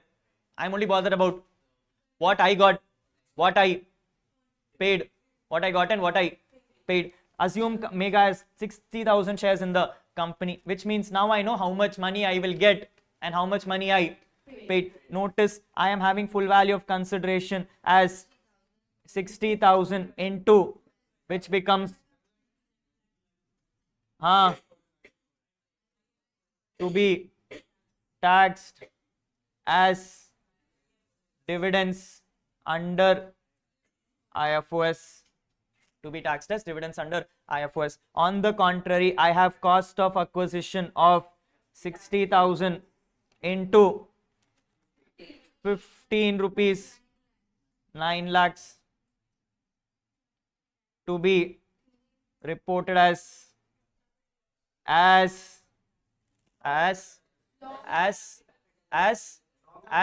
very good, to be reported as long-term capital. People, I purchased it in 2016. I am buying back in 2024. There is 8 years ka gap. Period of holding is 12 months. This is listed shares. Period of holding is 12 months, and therefore this is the long-term capital loss to be set off against A in to be set off against long-term capital gains in 8 assessment years. Yes, now if you technically notice, people, I actually made a loss on day one itself because I bought for 15, I sold for 12, so I actually made a loss. I should have got a 3 rupees ka loss from department, but here is department coming and saying forget loss and everything. What money you got is taxable this year. Whatever money you got is taxable this year. Whatever you paid, claim it next year's. Claim it next year's, if at all you are able to claim in the next year's. If at all you're able to claim in the next years, in the next 8 years, if you're not having capital gains, this is permanently gone then. This is permanently gone there. Absolutely makes no sense. But when income tax talks about things, there is never sense to it. Yes, this is your provisions on buyback dividends. This is your provisions on buyback dividends. A question expected in exam this year. A question expected in exam this year. You can get it in any format, people, whether it can come in compulsory question, MCQ question, anything can come. The question will simply come and say there is a person who has received money against buyback from the company, where the company has no losses, or the company has losses, or the company only has this much profits. It doesn't matter. Take the money, show it as IFOS income, show it as IFOS income, and then corresponding whatever cost you have, you can claim it as deduction. You can claim it as deduction. That is what would happen. That is what would happen. Yes, yes, yes, yes. This is your amendment relating to buyback loss. And finally, the end of what is called as capital gains. End of what is called as capital gains. These are all the amendments which you need to know for your upcoming exams, along with whatever you already know. Yes, not very heavy amendments, people, but still good amount of amendments, enough good amount of amendments that can be tested. So even if things go south, these amendments itself will carry at least 10 to 12 marks. Yes, which itself is good enough to go, because capital gains itself will carry 8 marks. So good amount of capital gains, 2-3 MCQ questions on buyback and this and all that, easily 10 to 12 marks will come from here itself. 50 में से 10 to 12 इधर ही आ गया, matter over. Yes or no? Yes, that is the kind of weightage these amendments and all have. The only problem is sometimes ICI goes cranky. There'll be one paper where there'll be no amendments, and there'll be this one paper where only amendments. Yes, so you never know what is going to happen. Yes, with ICI you can't take that chance. I at least had this thing in the mind that ICI now has a template format, this is what will happen, and then January they came and screwed the template itself. Yes, and then January they came and said, you know a template, there is no template itself. Yes, so with ICI now it's become very unpredictable. Yes, so you prepare for the worst. That is what the whole idea is. But yes, people, amendments important at any appropriate stages, whether it comes or not. You will not get all the 5 to 10 amendments in one paper itself, but you'll certainly get at least 2 of those. So any of those amendments can really carry good marks for you, and you should be able to answer this off. Yes. Any doubts on the amendments, people? Are we clear on this? Everything is safe enough? Great. That is what is from the amendments perspective, people. Parisha, any doubts on this?